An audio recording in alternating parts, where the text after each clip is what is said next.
नमस्कार। गुरु परंपरा योग संस्थान में आपका स्वागत है।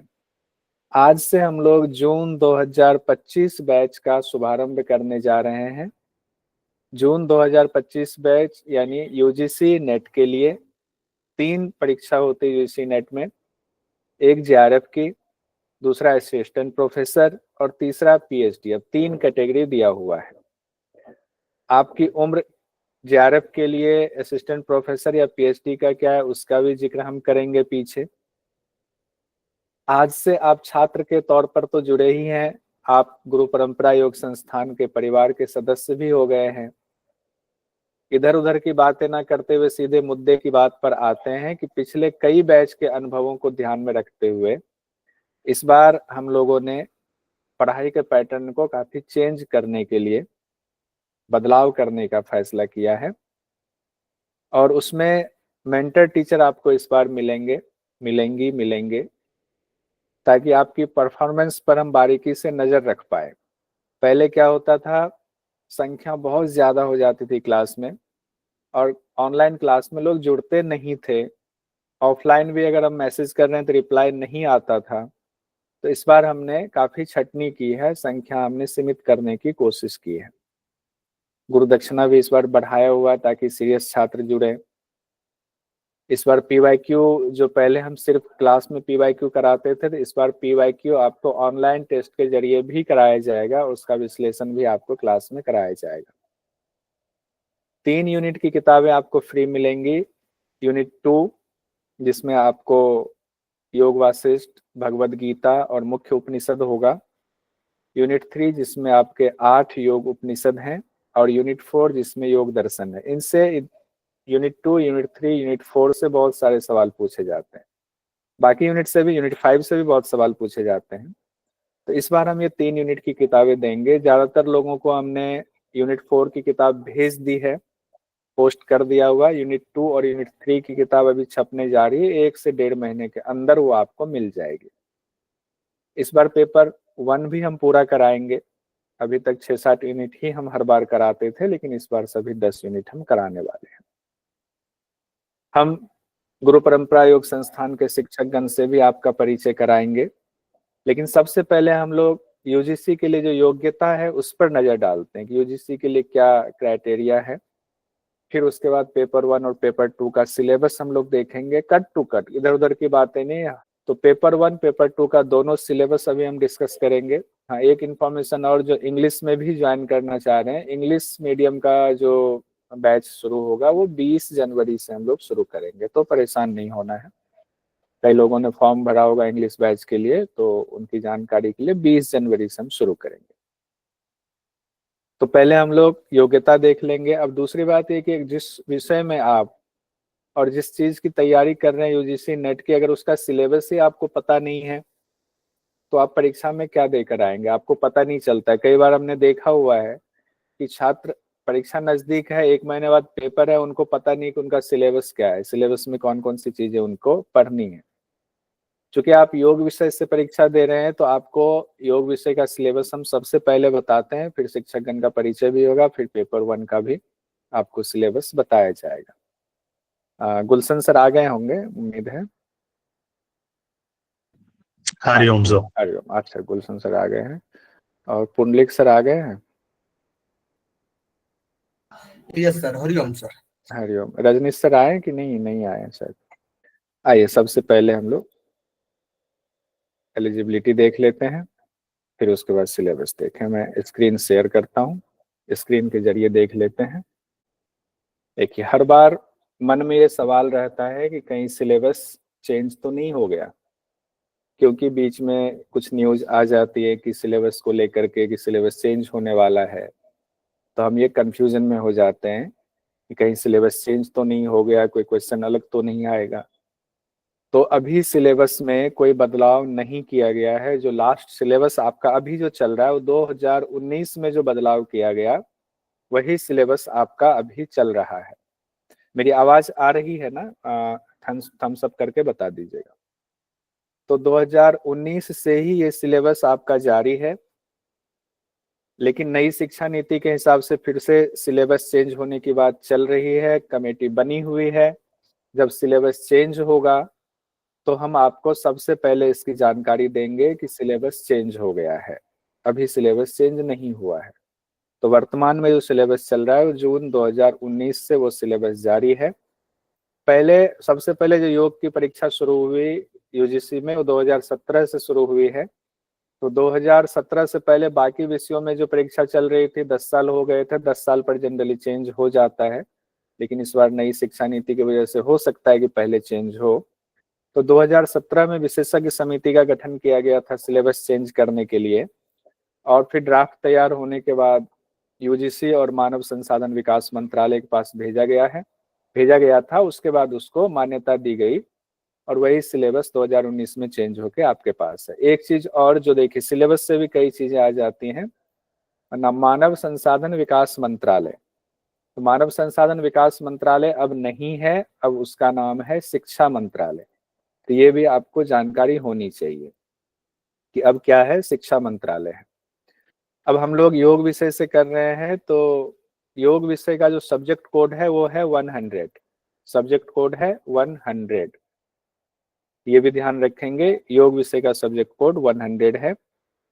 अब सवाल आता है कि कौन यूजीसी नेट का पेपर दे सकता है। तो जिन्होंने तैयारी, जो मास्टर कर रहे हैं, एमए कर रहे हैं या एमएससी कर रहे हैं योग विषय से, और उन्होंने 55% अंकों के साथ मास्टर डिग्री हासिल कर ली है, वो दे सकते हैं पेपर। लेकिन आरक्षित जो वर्ग हैं उनके लिए 5% की छूट है। वो 50% भी अगर उनको एमए या एमएससी में आता है मार्क्स, तो वो पेपर दे सकते हैं। लेकिन अब फिर सवाल आता है कि क्या वो लोग पेपर दे सकते हैं जो एमए या एमएससी कर रहे हैं अभी, उनका अभी रिजल्ट नहीं आया हुआ, या उनका फर्स्ट सेमेस्टर चल रहा है या फर्स्ट ईयर चल रहा है। तो उसका जवाब ये है कि हाँ, पेपर वो भी दे सकते हैं। लेकिन नेट का जब परिणाम आ गया, जिस तारीख को आपका रिजल्ट आया, अगर उस तारीख को आप पास हो जाते हैं जेआरएफ या असिस्टेंट प्रोफेसर, तो 2 साल के अंदर, उस रिजल्ट से 2 साल के अंदर आपको अपनी डिग्री पूरी करनी होती है। हो सकता है समय के साथ ये ईयर 2 साल की जगह 3 साल हो या 1 साल हो, वो बदलाव हो सकता है। अभी 2 साल का चल रहा है कि 2 साल के अंदर आप मान लो मास्टर के फर्स्ट ईयर में हो, आपने पेपर दिया, आपका असिस्टेंट प्रोफेसर या जेआरएफ हो गया, तो 2 साल में आपको डिग्री पूरी करनी है, फिर आप उसका लाभ ले सकते हैं। पीएचडी में आपको फायदा मिलेगा, जो वजीफा मिलना है वो मिलेगा। अब सवाल आता है कि एज लिमिट क्या है जेआरएफ के लिए, असिस्टेंट प्रोफेसर के लिए, पीएचडी के लिए। तो पहले जेआरएफ की बात करें तो जनरल कैटेगरी में अगर आप हैं, जेआरएफ देना चाहते हैं, तो आपकी उम्र की सीमा 30 साल तक ही है। लेकिन महिलाओं के लिए ये 35 साल तक है। जनरल कैटेगरी में 30 साल, महिलाओं के लिए 35 साल, और बाकी जो आरक्षित कैटेगरी है उसमें तकरीबन 5 साल की छूट सब में दी गई। जैसे देखिए, ओबीसी, एससी एसटी कैटेगरी या पीडब्ल्यूडी है, उनमें है तो 5 साल, यानी 35 साल तक आप जेआरएफ निकाल सकते हैं, आपकी उम्र है। अगर आप कोई रिसर्च एक्सपीरियंस है आपके पास, वो जब फॉर्म निकलता है उस समय उसमें दिया होता है कैटेगरी, तो उसमें भी 5 साल का आपको गैप देते हैं कि यानी 35 साल तक हो सकता है। जो एलएलएम की डिग्री वाले हैं उनको 3 साल की छूट मिलती है, यानी 33 ईयर्स उनके लिए है। आर्म फोर्स के जो है उनको भी 5 साल का छूट है, तो 35 साल उनके लिए भी जेआरएफ के लिए एज दिया गया है। अब आए अगर असिस्टेंट प्रोफेसर के लिए, तो उनके लिए there is no upper age limit, ना असिस्टेंट प्रोफेसर के लिए ना पीएचडी पोजीशन के लिए है। तो असिस्टेंट प्रोफेसर और पीएचडी के लिए, दोनों के लिए उम्र की सीमा नहीं है, किसी भी उम्र में आप परीक्षा दे सकते हैं। तो मोटा मोटा एलिजिबिलिटी का और सिलेबस का जो है वो हमने ये देखा। अब हम आते हैं सिलेबस की बात करेंगे। अब पेपर 2 के सिलेबस की हम बात कर लेते हैं। आइए, एक तरफ हिंदी है, एक तरफ इंग्लिश आपके सामने है। तो सिलेबस जो है आपका, पहले तो पेपर 1 सबके लिए कॉमन है। पेपर 2 का सिलेबस हर सब्जेक्ट के हिसाब से है। तो आपका सब्जेक्ट है योग, कोड है 100, और इसके सिलेबस में आपको 10 यूनिट है। यानी कि पेपर 2 जो आपका योग है, इसमें से आपके होंगे 100 क्वेश्चन, और पेपर 1 से होंगे 50 क्वेश्चन। टोटल 150 क्वेश्चन आपको देना होता है, उसको सॉल्व करना होता है। 300 अंकों का पेपर होता है आपका। 100 अंक होते हैं पेपर 1 से, 200 अंक होते हैं पेपर 2 से। पेपर 2 योग विषय से है और पेपर 2 में स्क्रीन शेयर हो रहा है, मेरे पास तो हो रहा है, देख लीजिए। सर तो हो रहा है, किसी को नहीं हो रहा है तो वही मैंने मैसेज कर दिया कि अच्छा, हो रहा है। ठीक है। तो पेपर 2 से कितने क्वेश्चन होंगे? टोटल 100 क्वेश्चन होंगे, यानी 200 मार्क्स का आपका पेपर 2 से होगा, जो आपका अपना सब्जेक्ट है। और 100 होगा यानी 50 क्वेश्चन, हर क्वेश्चन के 2-2 मार्क्स, तो 100 क्वेश्चन आपके पेपर 1 से हो गए। 100 अंक आपके पेपर 1 से हो गए। पेपर 2 में कितना है? 10 यूनिट है। पेपर 1 में भी 10 यूनिट है। पहले हम 10 यूनिट देख लेते हैं क्या क्या है, एक मोटा मोटा एक एक लाइन में, उसके बाद फिर डिटेल में देखेंगे। पहला है आपको fundamental of yoga, history and various school of yoga, यानी कि योग के आधारभूत तत्व है पहला यूनिट में। योग का इतिहास, योग के विविध संप्रदाय, उसकी चर्चा है।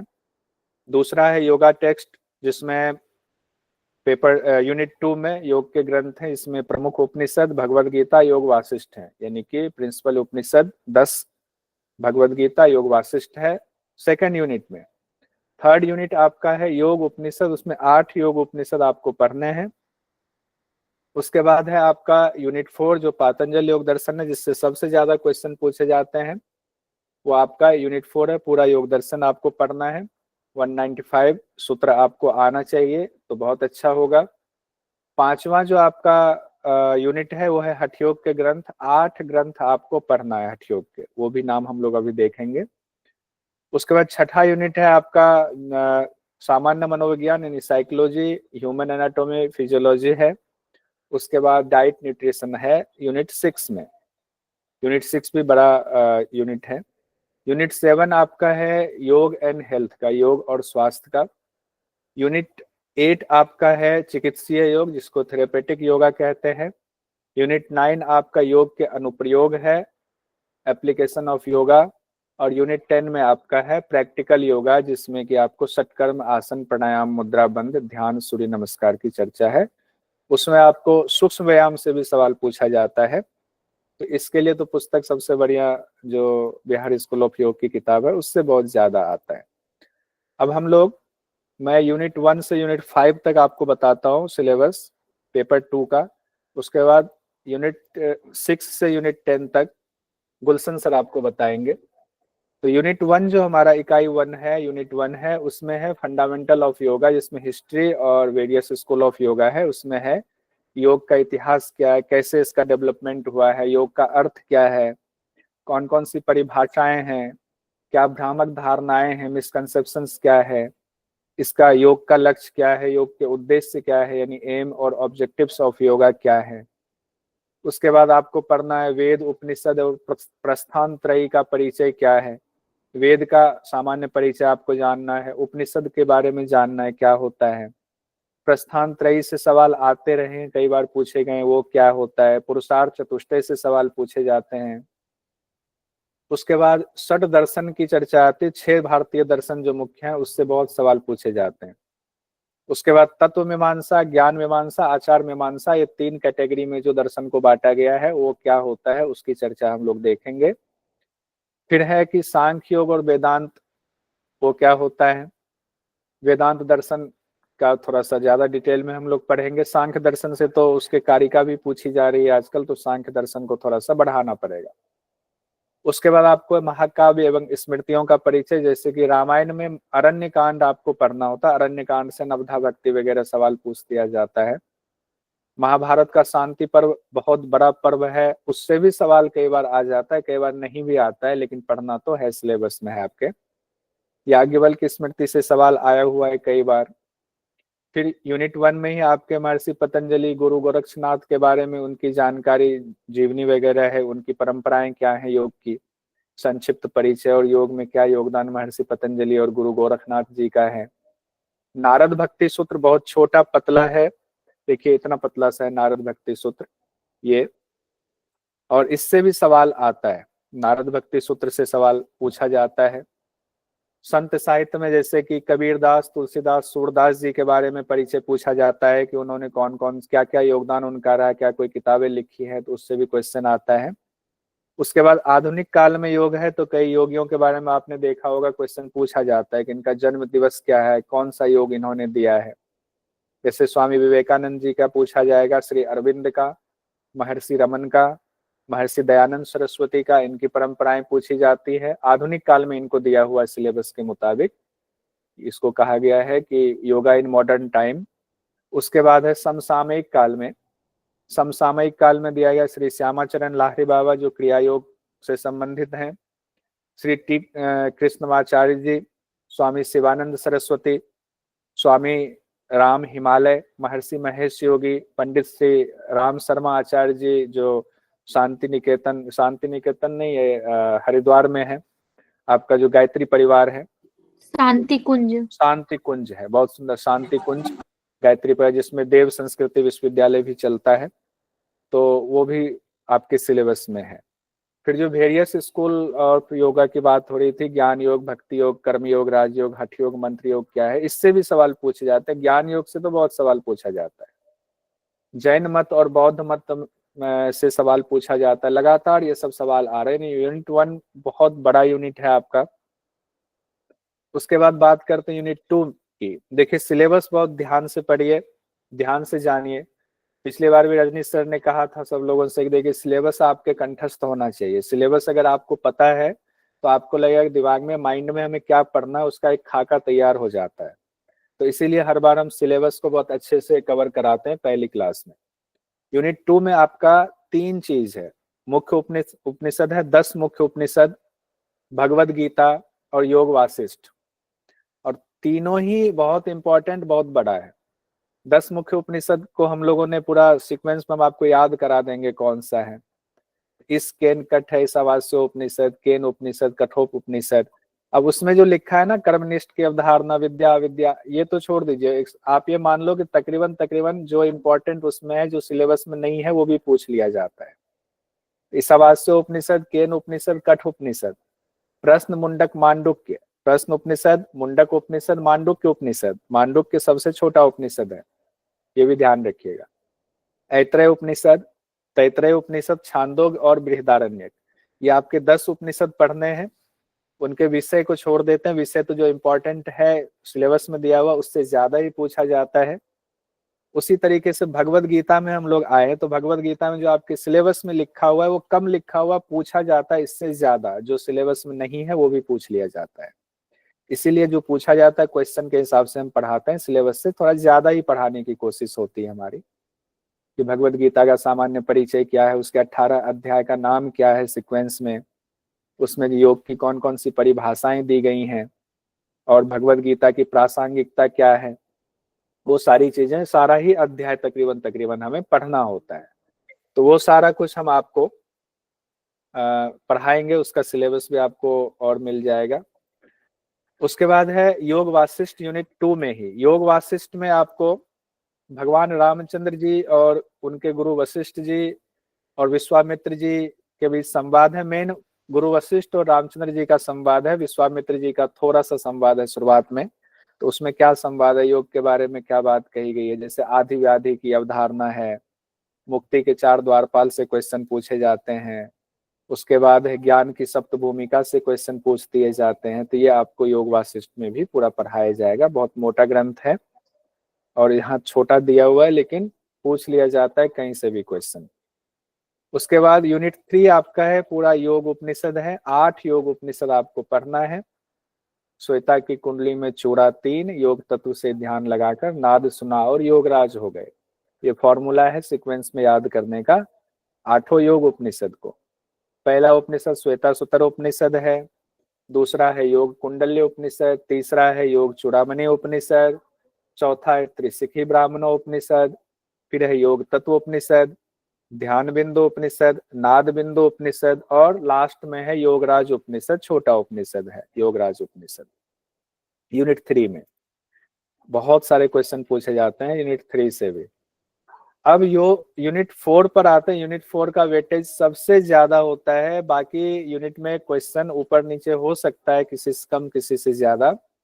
यूनिट 4 से क्वेश्चन हर बार बहुत ज्यादा पूछा जाता है, कई बार 15 क्वेश्चन, और अगर कंप्रिहेंशन सारांश गद्यांश में दे दिया तो 5 क्वेश्चन और जोड़ ले तो 20 क्वेश्चन तक पूछे गए हैं योग दर्शन से। 20 क्वेश्चन का मतलब है 40 नंबर तक पूछ लिए जाते हैं। योग दर्शन में आपको सिलेबस देखने की जरूरत नहीं, चारों ही पाद पढ़ना है और सभी 195 सूत्र से आपको सवाल पूछने की गुंजाइश बनी रहती है। लेकिन डरने की जरूरत नहीं है, योग दर्शन की किताब हमने लिखी हुई है, आपको किताब हमने कई लोगों को भेज दी हुई है। आज जिनका एडमिशन हुआ उनको कल या परसों हम किताब भेज देंगे। उसमें पीवाईक्यू के साथ है, सिर्फ लास्ट पीवाईक्यू बचा हुआ है जो हम आपको बाद में अलग से दे देंगे वो पीवाईक्यू, बाकी सारे पीवाईक्यू उसमें कवर किया हुआ है। तो योग दर्शन, योग सूत्र यानी पातंजल योग सूत्र कहे, योग दर्शन कहे, तो इससे आपके चारों पाद पढ़ना है, समाधिपाद, साधनपाद, विभूतिपाद और कैवल्यपाद। फिर हम आते हैं इकाई 5 में, यूनिट 5 में। यूनिट 5 तो आपका विषय ही है हठ योग के जो ग्रंथ हैं, हठ योग का अभ्यास पूरी दुनिया करती है, आप भी करते हैं, हम भी करते हैं। तो हठ योग के 8 जो ग्रंथ पढ़ना है वो है योग बीज, गोरक्ष संहिता, शिव संहिता, वशिष्ठ संहिता, सिद्ध सिद्धांत पद्धति, हठ प्रदीपिका, घेरण संहिता और हठ रत्नावली। सबसे जो टफ इसमें लगता है वो एक वशिष्ठ संहिता, एक सिद्ध सिद्धांत पद्धति। सिद्ध सिद्धांत पद्धति बहुत मुश्किल लगता है सभी लोगों को, लेकिन जब आप यहाँ गुरु परंपरा योग संस्थान में पढ़ेंगे तो सिद्ध सिद्धांत पद्धति लगेगा सबसे आसान है और वहीं क्लास में ही याद हो जाता है सब कुछ, जबकि उसमें बहुत ज्यादा याद करने वाली चीजें हैं, तो उसमें भी दिक्कत नहीं होंगी, थोड़ा सा आपको एक्स्ट्रा एफर्ट करना पड़ेगा। बाकी ग्रंथ जो है हठ प्रदीपिका, घेरण संहिता, उससे आप जनरली अवेयर होंगे, क्योंकि हठ प्रदीपिका, घेरण संहिता आपको सिंपली जब शुरुआत भी आप करते हैं, योग की कोई कोर्स करते हैं, वहां भी पढ़ाया जाता है, मास्टर में भी पढ़ाया जाता है। आपको जिन्होंने डिप्लोमा पहले किया होगा, पीजी डिप्लोमा किया होगा, वहां भी हठ प्रदीपिका, घेरण संहिता पढ़ाया जाता है। तो उसी से रिलेटेड बाकी ग्रंथ भी हैं, थोड़ा बहुत चेंजेस होते हैं उसमें, तो वो सब देख लेंगे। शिव संहिता बहुत इंपॉर्टेंट ग्रंथ है, योग बीज है आपके, तो इसको भी पूरा ही पढ़ना है, उसमें सारा ही इंपॉर्टेंट चीज आपको पूछ दिया जाता है, इसलिए उसका भी सिलेबस अलग से मत देखिए कि इतना छोटा सा है कि क्या क्या ही पढ़ना है। आप ये मान के चलो पूरा ही पढ़ना है, 8 हठ ग्रंथ आपको। अब यूनिट 6 से बात करते हैं, तो गुलशन सर हैं, यूनिट 6 से सिलेबस आपको आगे गुलशन सर बताएंगे और ध्यान से देखिए इसका। स्वागत है आप सभी का। अब हम यूनिट 6 से देखेंगे कि यूनिट 6 से आपका सिलेबस क्या है जो हमें पढ़ना है, जिसमें अगर हम बात करें यूनिट 6 की, तो इसमें हम पढ़ने वाले हैं जनरल साइकोलॉजी, जिसमें हम सामान्य मनोविज्ञान, शरीर रचना एवं क्रिया विज्ञान, जिसमें एनाटॉमी एंड फिजियोलॉजी, जिसमें हमें बेसिक इंट्रोडक्शन देखना है, मोस्टली जो सिस्टम्स के इंट्रोडक्शन है उसको देखना है, और आहार एवं पोषण, न्यूट्रिशन, राइट। जो आपका सामान्य मनोविज्ञान में है उसमें हमें क्या क्या पढ़ना है, जिसमें हमें निद्रा, स्लीप, राइट, निद्रा की अवस्थाएं, स्लीप की कौन कौन सी स्टेजेस होती है, और निद्रा विकार, उसमें कौन कौन सी जो सिम्टम्स, जो प्रॉब्लम्स होती हैं निद्रा की, उसमें आती है स्लीप डिसऑर्डर्स।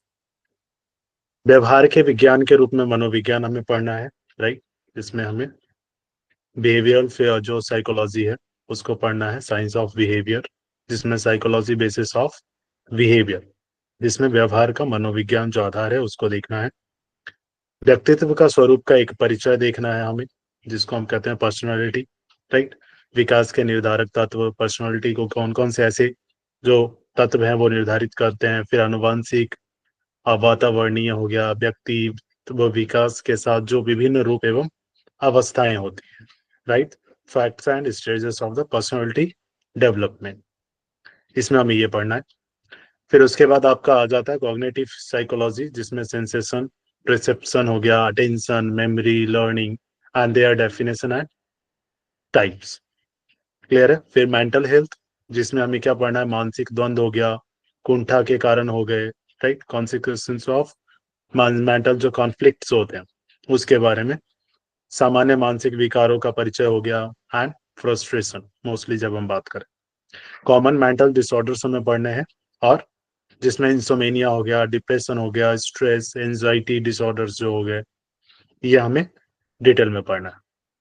उसके हम बात करें तो introduction to human physiology, anatomy and physiology, जिसमें शारीरिक रचना विज्ञान और क्रिया विज्ञान, जिसको हम कहते हैं शरीर रचना और क्रिया विज्ञान, जिसमें हमें इंट्रोडक्शन टू सेल, जिसमें कोशिका, उत्तक हो गया, टिश्यूज हो गए, ऑर्गन्स, राइट, उसका शारीरिक जो क्रिया विज्ञान है, कोशिका का परिचय हो गया, कोशिका के जो पार्ट्स होते हैं उसको, कोशिका झिल्ली हो गई, मेम्ब्रेन हो गया, राइट, कोशिका झिल्ली के द्वारा पदार्थ एवं जल का जो संचलन, जैव विद्युत क्षमता जो होती है, बायोमेट्रिक, जो बायो इलेक्ट्रिक पोटेंशियल जो होता है, उसके बारे में भी हमें देखना है। फिर हमें देखना है मस्कुलोस्केलेटल सिस्टम, जिसमें हमें कंकाल, समस्त अस्थियों के नाम हो गए, उसके बोन्स के नेम होंगे, उसके बाद जॉइंट्स हो गई, मांसपेशियां, उसके बाद जो टेंडन्स होती हैं, लिगामेंट्स, उसके बाद आपको अस्थियां, उसके प्रकार, संधियों के प्रकार हो गए, उनके कार्य क्या होते हैं, मेरुदंड हो गई, मांसपेशियां एवं उसके कार्य, कंकाल पेशियां जो हो गई, मसल्स, स्केलेटल मसल्स, राइट, कंकाल पेशियों के उसके गुण क्या होते हैं, उसके कार्य क्या होते हैं, मांसपेशियां किस तरीके से कांटेक्ट होती हैं और किस तरीके से रिलैक्स होती हैं, राइट, पेशीय स्नायु जो संस्थान, संधि संस्थान हो गया, सार्कोटिब्यूलर तंत्र हो गया, उसके बाद फिर स्मूथ मसल्स और जो कॉन्ट्रेक्शन की जो क्रिया होती है उसके बारे में हमें देखना है।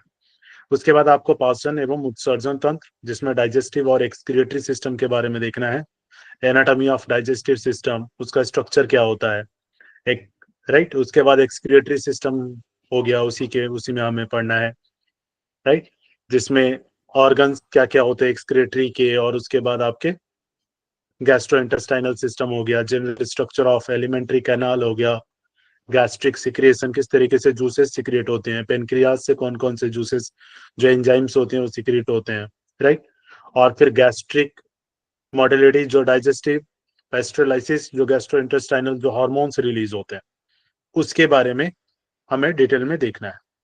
फिर आपका रेनल फिजियोलॉजी, जिससे कंटिन्यूअस क्वेश्चन आता है, राइट, स्ट्रक्चर ऑफ किडनी हो गया, नेफ्रॉन हो गया, जिससे इस बार भी क्वेश्चन बना, राइट, मोस्टली किडनी से क्वेश्चंस बनते हैं, जिसमें जस्ट ग्लोमेरुलर जो फिल्ट्रेशन रेट है, रीएब्जॉर्प्शन कैसे होता है, उसके बाद आपका सिक्रेशन जो मैकेनिज्म ऑफ सिक्रेशन कैसे सिक्रिएट होता है, right, concentrating and diluting mechanism of the urine dialysis, जो डायलिसिस की प्रक्रिया होती है यूरिन में वो किस प्रकार होती है, उसे भी हमें देखना है। उसके बाद नर्वस सिस्टम, जो तंत्रिका तंत्र है उसका कार्य क्या होता है, जैसे न्यूरॉन्स की संरचना क्या होती है, उसके कार्य क्या होते हैं, तंत्रिका तंत्र के विभिन्न जो अंग हैं और उनके विभिन्न जो उपांग है जो उनको हेल्प करते हैं, उसके बारे में हमें देखना है। ग्रंथियों के प्रकार कौन से होते हैं, अंतःस्रावी, बहिर्स्रावी, इन दोनों ग्रंथियों को देखेंगे, जो होता है एंडोक्राइन एंड एक्सोक्राइन ग्लैंड्स, महत्वपूर्ण अंतःस्रावी ग्रंथि और बहिर्स्रावी ग्रंथियां जो हार्मोन सिक्रिएट करती हैं, उसके कार्य क्या होते हैं, वो भी एग्जाम में काफी ज्यादा आते हैं। फिर आपका संवेदी तंत्र का तंत्र, जिसको हम सेंसरी नर्वस सिस्टम कहते हैं, मोटर नर्वस सिस्टम हो गया आपका, higher function of the nervous system, synapsis, reflex, right, जो सेरेब्रोस्पाइनल जो फ्लूइड है, blood brain and blood CSF जो बैरियर होते हैं, उसके बारे में हमें डिटेल से देखना है। उसके बाद हम बात करते हैं कार्डियोवास्कुलर एंड रेस्पिरेटरी सिस्टम, जिसको हम कहते हैं हृदय रक्त संचार परिवहन तंत्र, और जो भावसन तंत्र कहते हैं रेस्पिरेटरी सिस्टम को। इसमें हमें क्या देखना है, मोस्टली इसको डिटेल में देखेंगे, रक्त की जो परिवहन तंत्र किस तरीके से काम करता है, रेस्पिरेटरी सिस्टम में कौन कौन से वर्क होते हैं, राइट, उसके बाद रक्त परिवहन तंत्र, हृदय की क्रियात्मक संरचना, उसकी किस तरीके से जो एनाटॉमिकल शेप है, हृदय के पेशी के विशिष्ट गुण जो क्या है, हृदय की क्रिया विधि का प्रवाह तंत्र, किस तरीके से डायस्टॉल सिस्टॉल की जो प्रोसेस चलते हैं, और जो ब्लड है वो किस तरीके से वेन्स में और आर्टरीज में फ्लो होती है, कितना प्रेशर होता है, उसके बारे में हम डिटेल से देखेंगे। फिर आपका आ गया इम्यूनिटी सिस्टम। इम्यूनिटी सिस्टम में हमें mostly component organs of immunity system, function of immunity system, right, जो प्रतिरक्षा तंत्र जिसे कहते हैं, उसके कार्य क्या होते हैं, और endocrine glands, hormones and their function.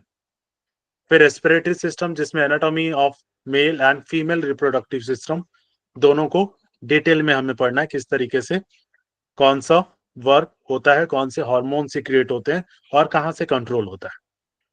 Clear है।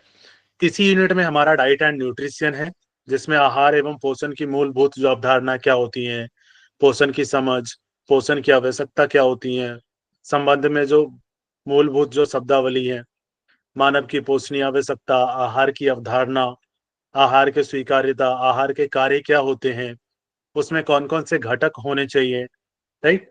वर्गीकरण जिसमें पोषक तत्व हो गए, स्रोत, कार्य एवं जो शरीर पर जो प्रभाव होते हैं उसके क्या होते हैं, उसको डिटेल में देखना है। सूक्ष्म पोषण तत्व जिसमें उसमें जो उसके कार्य हैं, उसके स्रोत क्या होते हैं, प्रभाव क्या होता है, जैसे फैट सॉल्युबल हो गया, राइट। कार्य एवं शरीर का जो भार है, प्रभाव शरीर पर इसका किस प्रकार से प्रभाव पड़ता है। फिर जो पानी में घुलनशील जो पोषक तत्व है उसके बारे में देखेंगे, इससे भी क्वेश्चन आता है कई बार, राइट। कार्बोहाइड्रेट, प्रोटीन, आपका जो फैट है, विटामिन है, खनिज लवण जो मिनरल्स हैं, राइट। पानी का महत्व, पोषक तत्वों की अधिकता एवं कमी से होने वाले जो एंटीऑक्सीडेंट एवं उसकी भूमिका, जो उसके रोग होते हैं उसके बारे में भी हम डिटेल में देखेंगे। आहार की यौगिक अवधारणा एवं जीवन शैली के प्रबंधन में इसकी क्या प्रासंगिकता है, किस तरीके से लाइफ मैनेजमेंट में यौगिक मैनेजमेंट किस तरीके से हम उसको कर सकते हैं, आहार कितना इंपॉर्टेंट है। फूड ग्रुप्स है जिसमें सेरेल्स हो गया, मिलेट्स हो गए, right. Selection, preparation and nutritive values क्या होती हैं उसकी, पल्सेस हो गए, नट्स हो गए, दाल हो गए, आपके ऑयल हो गए, सीड सिलेक्शन हो गया, preparation and nutritive value, milk and milk products हो गए, राइट, दूध और उससे बने जो पदार्थ हो गए। प्रिपरेशन एंड न्यूट्रिटिव वैल्यू, उनकी जो न्यूट्रिटिव वैल्यू होती है वो क्या होती है, जिसमें वेजिटेबल, फ्रूट सिलेक्शन हो गया, इसमें किस तरीके से सेलेक्ट करें, प्रिपरेशन एंड न्यूट्रिटिव वैल्यू जिसमें fat, oil, sugar, jaggery, Honey, sprouts, right, इनका सिलेक्शन किस तरीके से करें, and preparation and nutrients value क्या होती है इनकी। उसके बाद हमें पढ़ना है फूड एंड मेटाबॉलिज्म एनर्जी, किस तरीके से जो बेसिक कॉन्सेप्ट है उसका डेफिनेशन हो गया, ऊर्जा की आवश्यकता कितनी होती है, कितने संतुलन उसमें जो एंटाबॉलिज्म, कैटाबॉलिज्म हो गई, कैलोरीज रिक्वायरमेंट कितनी होनी चाहिए, बीएमआर जो होती है बॉडी मास इंडेक्स, उसको किस बीएमआर जो रेशियो होता है उसको किस तरीके से आप काउंट कर सकें, वो भी कई बार क्वेश्चन में पूछ दिया जाता है, राइट। कार्बोहाइड्रेट का मेटाबॉलिज्म कैसे होता है, लिपिड का हो गया, आपका प्रोटीन जो फैक्टर्स हो गए, affecting energy requirement and expenditure, कितना खर्च कर रहे हैं, कितना इनटेक करना है, इस तरीके से जो रेशियो होता है उसके बारे में हमें देखना है। ये हमें 6th यूनिट में पूरा पढ़ना है, ये सारी चीजें क्लियर है 6th यूनिट। अब हम 7th की तरफ बढ़ेंगे, जिसमें 7th यूनिट में हमारा जो है unit that is yoga and health, योग और स्वास्थ्य, जिसमें स्वास्थ्य की जो परिभाषा होगी वो जो WHO के अनुसार जो स्वास्थ्य की परिभाषा है, इस बार एक क्वेश्चन आया हुआ था WHO से रिलेटेड, तो ये भी इंपॉर्टेंट को जो यूनिट है, इससे भी काफी क्वेश्चंस बनते हैं, 2, 3, 4 क्वेश्चंस तो बन ही जाते हैं, राइट। जिसमें स्वास्थ्य की परिभाषा एवं महत्व, स्वास्थ्य के जो आयाम है, शारीरिक, मानसिक, सामाजिक एवं आध्यात्मिक आयाम, फिर त्रिगुण की जो अवधारणा है, राइट, सात्विक, राजसिक और तामसिक, फिर पंचमहाभूत, पंचप्राण, स्वास्थ्य और चिकित्सा में उनकी क्या भूमिकाएं होती हैं, पंचकोश, षट चक्र की अवधारणा तथा स्वास्थ्य और चिकित्सा की में उनकी भूमिका क्या रहती है। इस बार इससे रिलेटेड क्वेश्चंस काफी थे चक्रास से, तो इस पे भी हम फोकस करेंगे इस बार जो यूनिट से क्वेश्चंस आ रहे हैं। स्वास्थ्य संरक्षण में योग की जो बचावीय भूमिका है, किस तरीके से योग आपको प्रोटेक्टिव वे में आप उसको करते हैं। जीवन शैली के रूप में योग, जैसे कि हम एयम दुक्खम अनागतम की बात करते हैं, जब आप पतंजल योग सूत्र की बात करेंगे, स्वास्थ्य के जो अंतर्निहित कारण है, तापत्रय हो गया, क्लेश हो गए, रोग की जो शारीरिक एवं शरीर क्रियात्मक, भौतिक और शारीरिक जो क्रियात्मक अभिव्यक्ति है, जिसमें व्याधि, आलस्य, अंग में जो अथवा श्वास प्रश्वास, जो कि पतंजलि योग दर्शन से रिलेटेड है, उसकी अवधारणा आप यहाँ पे भी पढ़ेंगे। मानसिक एवं भावनात्मक जो अस्वस्थता है उससे, जैसे स्याद हो गया, संशय हो गया, प्रमाद हो गया, अभिरति, भ्रांति दर्शन, अलब्ध भूमि का तत्व, अनावस्थित तत्व, दुख दौमन से, इन सबको हम डिटेल में यहाँ पे पढ़ेंगे। यौगिक आहार में आपका आहार का सामान्य परिचय, मिताहार की अवधारणा, पारंपरिक योग ग्रंथों के अनुसार यौगिक आहार का वर्गीकरण किस प्रकार है, शरीर की जो बनावट है प्रकृति के अनुसार आहार, जिसमें वात पित्त कफ की अवधारणा हो गई, राइट, उसको हम डिटेल में पढ़ेंगे। गैरन संहिता और हठ प्रदीपिका, भगवत गीता में जो आहार की अवधारणा है, पथ्य अपथ्य और यौगिक आहार का जो महत्व है, किस प्रकार वो स्वास्थ्य के लिए इंपॉर्टेंट है, इसकी भी हम इसमें चर्चा करेंगे। स्वास्थ्य जीवन जिसके योग शैली के यौगिक सिद्धांत जो है, आहार विहार आचार व्यवहार जो हम बात करते हैं, उसके बारे में हम यहाँ डिटेल में देखेंगे। और किस तरीके से सकारात्मक दृष्टिकोण जो मैत्री करुणा मुदिता उपेक्षा है, वो किस तरीके से जो भाव है वो आपके इसमें हेल्प करते हैं स्वास्थ्य में, उसकी अवधारणा को भी आप यहाँ पे देखेंगे। अगर हम इकाई 8 की बात करें तो ये हमारा चिकित्सकीय योग है, थेरेपेटिक योग। किस प्रकार हम योग के माध्यम से उपचार कर सकते हैं। यौगिक अभ्यास में जिसमें उपयुक्त योग अभ्यासों के माध्यम से व्याधियों का प्रबंधन किस तरीके से, यौगिक आहार जिसमें आसन हो गए, षटकर्म, प्राणायाम, ध्यान, यम नियम, जीवन शैली के जो नुस्खे हैं, राइट, आहार विहार आचार व्यवहार से किस प्रकार हम उपचार कर सकते हैं किसी का, जिसमें हमें किससे रिलेटेड यौगिक जो integrated approach of yoga therapy for the following common alignment, ये जो सामान्य व्याधियां हैं उसकी जो योग की जो चिकित्सा है किस प्रकार की जाएंगी, जिसमें हमें रेस्पिरेटरी डिसऑर्डर्स पढ़ना है पहले, श्वसन तंत्र से रिलेटेड, जिसमें एलर्जिक राइनाइटिस, साइनोसाइटिस हो गया, क्रॉनिक ब्रोंकाइटिस हो गया, ब्रोंकियल अस्थमा हो गया, इस प्रकार के जो डिजीज हैं ये हमें पढ़ना है। फिर कार्डियोवास्कुलर डिसऑर्डर हो गया, जिसमें आपका hypertension, angina pectoris, cardiac asthma हो गया, ये पढ़ना है। फिर एंडोजोक्राइनल एंड मेटाबॉलिक जो डिसऑर्डर्स है, जैसे diabetes mellitus, hypo and hyperthyroidism हो गया, ओबेसिटी, मेटाबॉलिक सिंड्रोम। उसके बाद फिर ऑब्स्ट्रिकल एंड गायनोलॉजिकल डिसऑर्डर्स जो होते हैं, जो मेंस्ट्रुअल डिसऑर्डर्स हैं, जिसमें डिस्मेनोरिया हो गया, menopause, perimenstrual syndrome, yoga for pregnancy and child birth, जिसमें antenatal care and postnatal care, ये दोनों पढ़ना है। उसके पहले और बाद में जो केयर की जाती है उसके बारे में डिटेल से पढ़ना है। फिर गैस्ट्रोइंटेस्टाइनल जो डिसऑर्डर्स हैं, जिसमें गैस्ट्राइटिस, इंडाइजेशन हो गया, अपच हो गया, जो पेप्टिक अल्सर है, कॉन्स्टिपेशन हो गया, डायरिया, इरिटेबल जो बॉल सिंड्रोम है, आईबीएस, कोलाइटिस और पाइल से संबंधित जो डिजीज के मैनेजमेंट है उसको देखेंगे। मस्कुलोस्केलेटल डिसऑर्डर, जिसमें back pain, intervertebral disc prolapse, उसके बाद लंबर स्पॉन्डिलाइसिस, सर्वाइकल स्पॉन्डिलाइसिस और आर्थराइटिस, इसके बारे में देखेंगे। न्यूरोलॉजिकल डिसऑर्डर्स, जिसमें माइग्रेन, उसके बाद टेंशन हो गया, हेडेक, एपिलेप्सी, इसके बारे में डिटेल से देखेंगे। जो साइकेट्रिक जो डिसऑर्डर्स हैं, जिसमें न्यूरोसिस, उसके बाद एंजाइटी डिसऑर्डर्स हैं, फोबिया है, डिप्रेशन है, ये हमें इस यूनिट में पढ़ना है। उसके बाद अगर हम यूनिट 9 की बात करें तो इसमें एप्लीकेशन ऑफ योगा, जिसमें अप्लाइड फिलोसफी है, राइट, के रूप में चेतना का अर्थ हो गया, परिभाषा एवं स्वरूप, वेद, उपनिषद, भगवत गीता, योग सूत्र में योग वशिष्ठ के परिप्रेक्ष्य में मानव चेतना का आध्यात्मिक एवं वैज्ञानिक जो पक्ष है, मानव चेतना के विकास की यौगिक विधियां हो गई, भक्ति योग, ज्ञान योग, कर्म योग, मंत्र योग और अष्टांग योग, हठ योग। शिक्षा में योग किस प्रकार है, जैसे योग शिक्षा की प्रमुख जो विशिष्टताएं हैं, उसके घटक जैसे शिक्षक हो गया, विद्यार्थी शिक्षण, मूल्य आधारित शिक्षा, अर्थ, परिभाषाएं और मूल्यों के प्रकार किस प्रकार है। उसके बाद योग में शिक्षण विधियां जो हैं, कौन कौन सी शिक्षण विधियां आप योग में यूज कर सकते हैं, उसमें उसकी अवधारणाएं हम देखेंगे जो शिक्षण की और अधिगम की, दोनों की, जिसमें संबद्धता हो गया, शिक्षण के सिद्धांत हो गए, अध्यापन विधियों का अर्थ एवं कार्य क्षेत्र तथा इनको प्रभावित करने वाले जो तत्व हैं, शिक्षक विधियां और व्यक्तिक समूह एवं अधिसंख्य जो समूह होते हैं, कम हो गए ज्यादा हो गए, उनको किस तरीके से आप समूह में डिवाइड करके उनके लिए बैठने की व्यवस्था, बाकी चीजों विधियां कौन कौन सी यूज करेंगे, इसके बारे में हम यहाँ डिटेल में देखेंगे। एक जो उत्तम पाठ योजना होती है उसके लिए क्या क्या तत्व होते हैं, उनकी अवधारणाएं क्या होती हैं, क्या आवश्यकता होती है अगर आप योग कक्षा ले रहे हैं।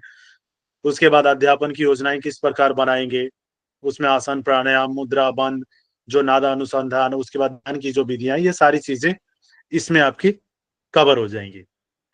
पाठ योजना के जैसे नमूने हैं, विषय की वस्तु की योजना, जिसमें हम कैवल्य धाम द्वारा विकसित जो पाठ योजना की भूमिका है उसको देखेंगे। इसमें हम मोस्टली वही बुक यूज करेंगे जो कैवल्य धाम की बुक इसमें है। जिसमें उसके आगे जो मूल्यांकन विधियां हैं, जिसमें कौन कौन से किस तरीके से मूल्यांकन की जाती हैं, उसमें देखेंगे व्यक्तिगत आवश्यकता के अनुरूप योग कक्षा का जो न्यूनीकरण, उपयुक्त तो वर्णित अध्यापन विधियों के विभिन्न जो पहलुओं का भी प्रशिक्षण एवं प्रदर्शन का जो अभ्यास विधियों के जो आवश्यक होती हैं, उसमें कौन कौन सी यूज की जा सकती है। उसके बाद योग कक्षा के पहले जो आवश्यक क्षेत्र होते हैं बैठने के, कैसे कक्षा का प्रबंधन किया जाता है, उसके बारे में आप डिटेल से देखेंगे यहाँ पे। फिर अध्यापक और जो विद्यार्थी के प्रति जो दृष्टिकोण होता है, उसके बारे में आप डिटेल में यहाँ पे पढ़ेंगे। उसके बाद जो लास्ट यूनिट है वो है इकाई 10, जिसमें हम क्रियात्मक योग के बारे में देखेंगे, प्रैक्टिकल जो योग हम करते हैं उसके बारे में, जिसमें यौगिक अभ्यास के बारे में आपका जो होगा षटकर्म, आसन, प्राणायाम, मुद्रा, बंद, ध्यान, सूर्य नमस्कार, यहाँ से क्वेश्चन बनते हैं, विधियां, विशेषताएं एवं उसके लाभ क्या है।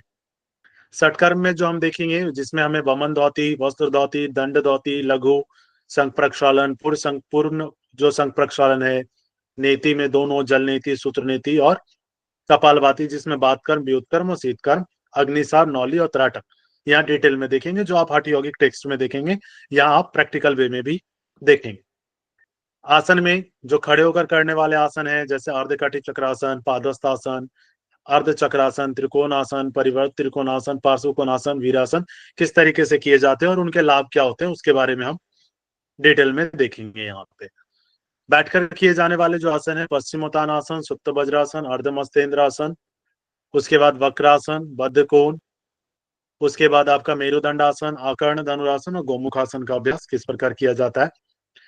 पेट के बल जो किए, पेट कर जो लेट के बल जो किए जाने वाले हैं पेट के साइड, उसमें भुजंगासन, सलवासन, धनुरासन, ऊर्ध्वमुख स्वान, उसके बाद मकर आसन का अभ्यास किस प्रकार किया जाता है। पीठ के बल जो लेटकर करने वाले हैं प्रोन में, जिसमें हलासन, चक्रासन, सर्वांगासन, मत्स्यासन, शवासन और सेतुबंध आसन। बैलेंसिंग के जो पोजेज हैं, वृक्षासन, गरुड़ासन, नमस्कार आसन, टिटिवासन और नटराज आसन, इसका अभ्यास हम देखेंगे यहाँ पे किस प्रकार किया जाता है। प्राणायाम में श्वास के प्रति जागरूकता, विभिन्न प्रकार की श्वसन क्रिया, नाड़ी शुद्धि, सूर्य वेदन, उज्जयी, शीतली, शीतकारी, भस्त्रिका, भ्रामरी, बाह्य वृत्ति, अभ्यंतर वृत्ति, स्तंभ वृत्ति, प्राणायाम का अभ्यास किस प्रकार किया जाता है, उसे हम डिटेल में देखेंगे। ध्यानस्थ होने के जो यौगिक अभ्यास है, जिसमें प्रणव और सोहम जप हो गया, योग निद्रा का अभ्यास, अंतर्मौन, अजप जप, श्वसन आधारित जो ध्यानस्थ होने के जो अभ्यास हैं, ओम ध्यान, यौगिक अभ्यास, विपस्सना ध्यान के अभ्यास और प्रेक्षा ध्यान के अभ्यास, इनसे क्वेश्चन बनते हैं। इनके चरण से रिलेटेड क्वेश्चन कई बार पूछ लिए जाते हैं। बंद एवं मुद्राएं, मूल बंद, उड्डयन बंद, जालंधर बंद, महाबंद, योग मुद्रा, महामुद्रा, सन्मुखी मुद्रा, तड़ागी मुद्रा और विपरीत करणी मुद्रा का अभ्यास किस प्रकार किया जाता है। जो समकालीन यौगिक अभ्यास है, कंटेम्प्रेरी जो यौगिक प्रैक्टिसेस है, जिसमें यौगिक सूक्ष्म व्यायाम, इससे क्वेश्चंस बनते हैं। चक्रीय ध्यान हो गया जो एस व्यासा द्वारा दिया गया है, मन जो ध्वनि अनुकंपन विधि एस व्यासा द्वारा, भावातीत ध्यान जो कि महर्षि योगी महेश योगी, योग निद्रा जो कि बिहार स्कूल ऑफ योगा, और सविता की ध्यान धारणा जो कि देव संस्कृति विश्वविद्यालय द्वारा दिया गया है। इन सभी को हम डिटेल में देखेंगे। ये क्लियर है 10th यूनिट तक क्या क्या चीजें हमें देखनी है।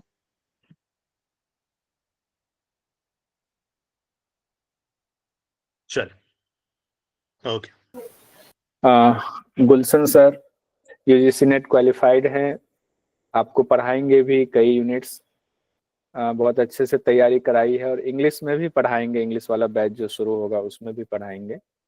अब हम लोग यूनिट 1 जो पेपर 1 हमारा है जो कि कॉमन है, उसके बारे में, उसके सिलेबस को देखना है हमें और उसके सिलेबस को दिखाएंगे। उससे पहले मैं उसके सिलेबस को पुंडलिक सर और पूजा मैडम दिखाएंगी। उससे पहले मेरे ख्याल से रजनीश सर हैं क्लास में, रजनीश सर हैं।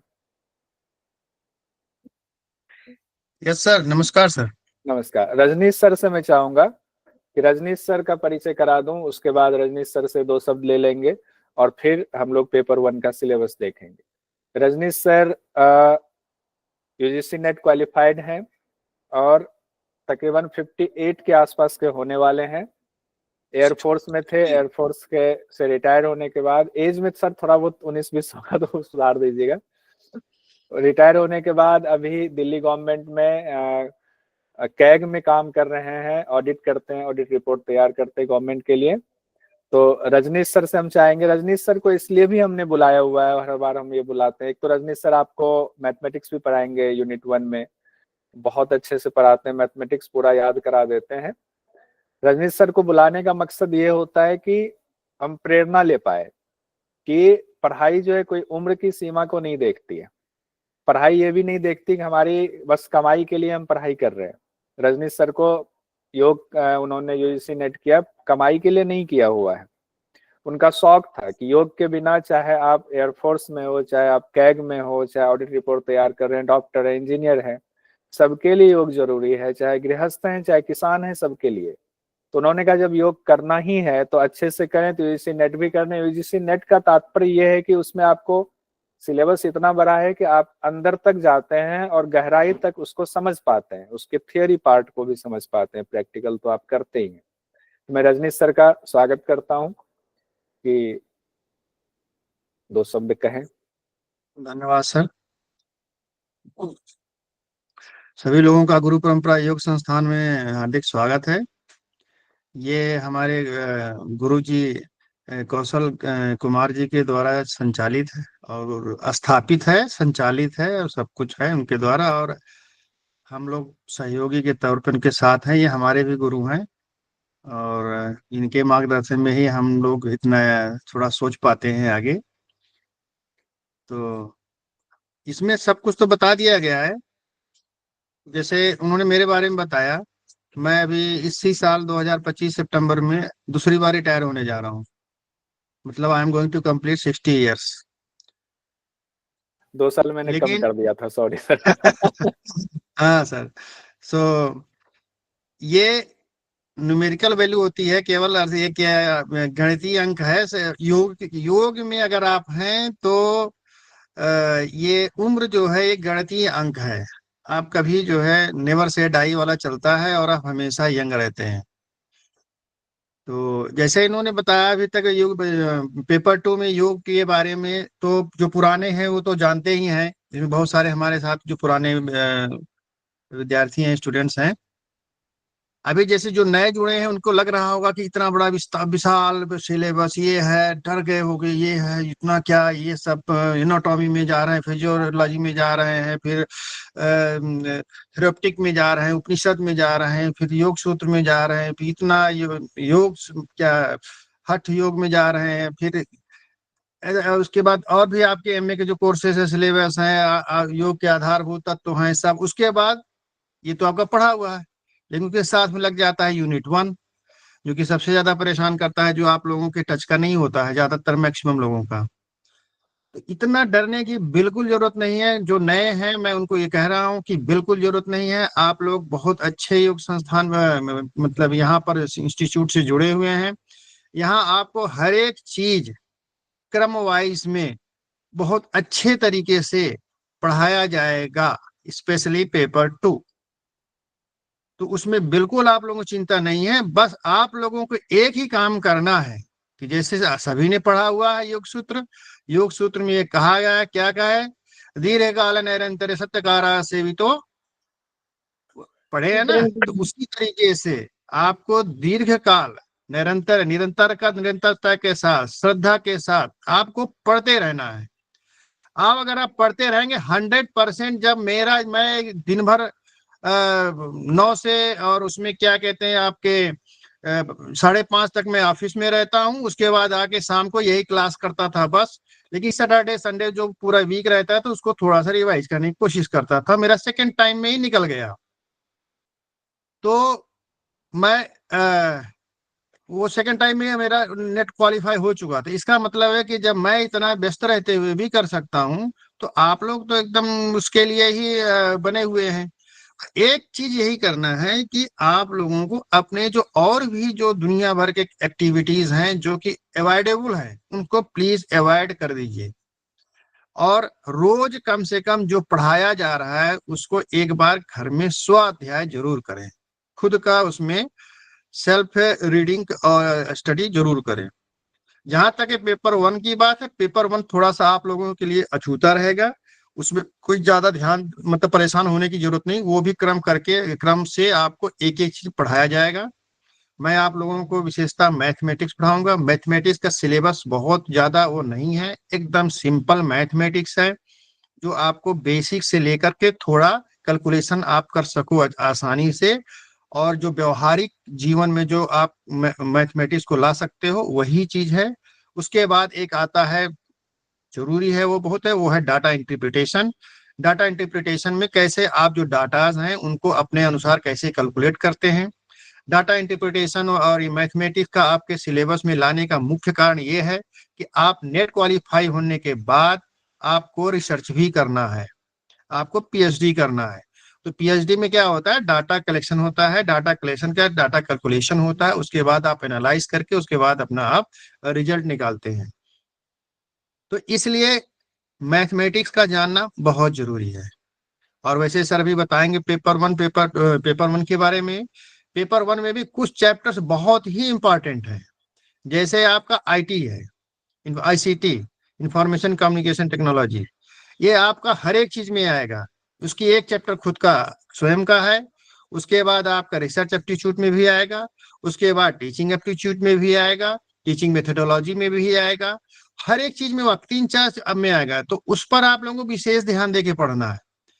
और बस एक बार थोड़ा सा सचेत होकर, जैसे हम योग करते हैं ना, तो कुछ योग होता है कि आदमी करते हैं जैसे सूर्य नमस्कार, आए हाथ जोड़ा ठंग ढूंग ढूंग ढूंग शुरू हो गए, लेकिन उनमें वो असर नहीं होगा जब वो एक इंसान आएगा सजगता के साथ करेगा, सांसों को नियंत्रित करेगा, अपने चक्रों पर ध्यान रखते हुए, फिर सजगता के साथ पीछे जा रहा है, स्तनासन कर रहा है, उसके साथ जो उसका असर होगा वो उसको नहीं होगा जो आया एक लय में अपन करके और उसके बाद सांस फूल गया हो गया खत्म, वो नहीं होता है।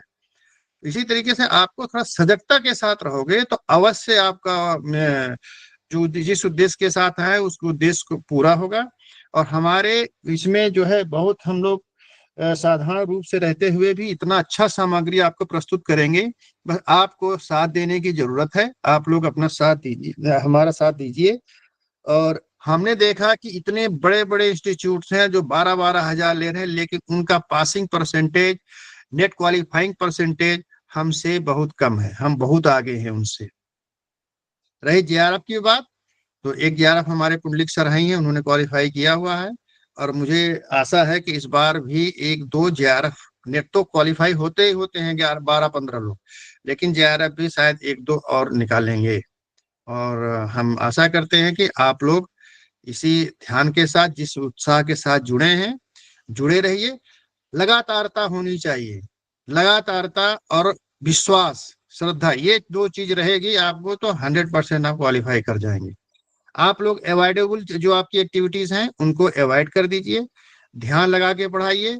एकेडमिक आप जब आप इसको क्वालिफाई करेंगे तो आप यूनिवर्सिटीज, डिग्री कॉलेजेस में पढ़ाने जाएंगे, जो हाईएस्ट लेवल एक आपका एकेडमिक उसका होता है एकेडमी का, तो आप एक अच्छे टीचर बनेंगे। बहुत हाईएस्ट लेवल का एग्जाम होता है इस लाइन में, तो इसको आप आसानी से भी ना लें, इतना आसान भी नहीं होता है। सब्जेक्ट का डीप नॉलेज होना चाहिए, प्लस फर्स्ट पेपर थोड़ा सा ध्यान देना होगा। अगर आपको जेआरएफ क्वालिफाई करनी है तो फर्स्ट पेपर को आप अवॉइड नहीं कर सकते, ये आप नोट कर लीजिए। तो आपको फर्स्ट पेपर पे भी ध्यान अच्छे से देना है। उसमें कुछ नहीं, अगर आप पीवाईक्यूज करते रहेंगे और कुछ आपको दिया जाएगा, कुछ बुक्स हैं बता दिया जाएगा, और क्लासेस होते रहेंगे, उसमें आप करते रहेंगे तो फर्स्ट पेपर में भी आपका आ जाएगा।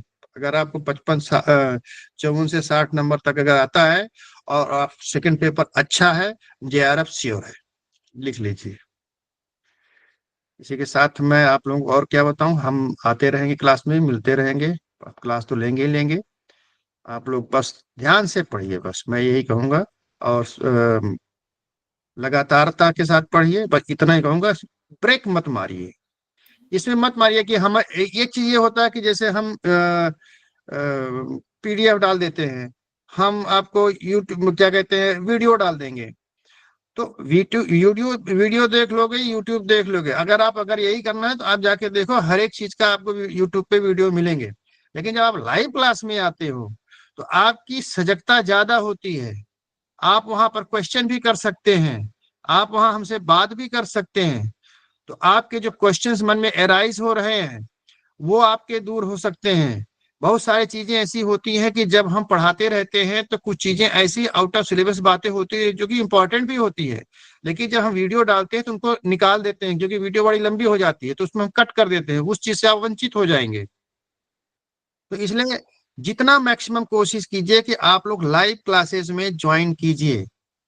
अब मैं नहीं कहता कि किसी लोगों के बहुत सारे बंधन हो जाता है तो कोई बात नहीं, उसके लिए तो है ही है, प्रबंधनकारी है तो आपको तो करना ही पड़ेगा, लेकिन जिनके पास समय है वो प्लीज लाइव क्लासेस में आइए, लाइव क्लासेस ज्वाइन कीजिए। क्योंकि हमने देखा है कि अभी देखिए हमारे 100+ मतलब इनरोलमेंट होता है, लेकिन क्लासेज में 40-42 भी हो जाए तो बहुत हम लोग खुश हो जाते हैं। ये हाल होता है, तो मजा नहीं आता फिर उसमें थोड़ा सा। और उसके बाद आप लोगों का उत्साह रहेगा तो हम और दूनी उत्साह से पढ़ाएंगे, हमारे अंदर और ऊर्जा आती है। तो हमारी ऊर्जा बढ़ाए रखने के लिए आप लोग भी अपना सहयोग देते रहे। माधुरी जी, आप कुछ कहना चाह रही हैं क्या, पूछना चाह रही हैं? सर क्वेश्चन मेरा जनरल था, आपसे नहीं था। वो तो सर ने लिखा था कि मीटिंग के बाद क्वेश्चंस होंगे, तो मैं पूछ सकती हूँ अगर? हाँ, बोलिए पूछिए, बोलिए। पूछिए। सर मेरा क्वेश्चन बेसिकली एलिजिबिलिटी पर था और मार्क्स पर था।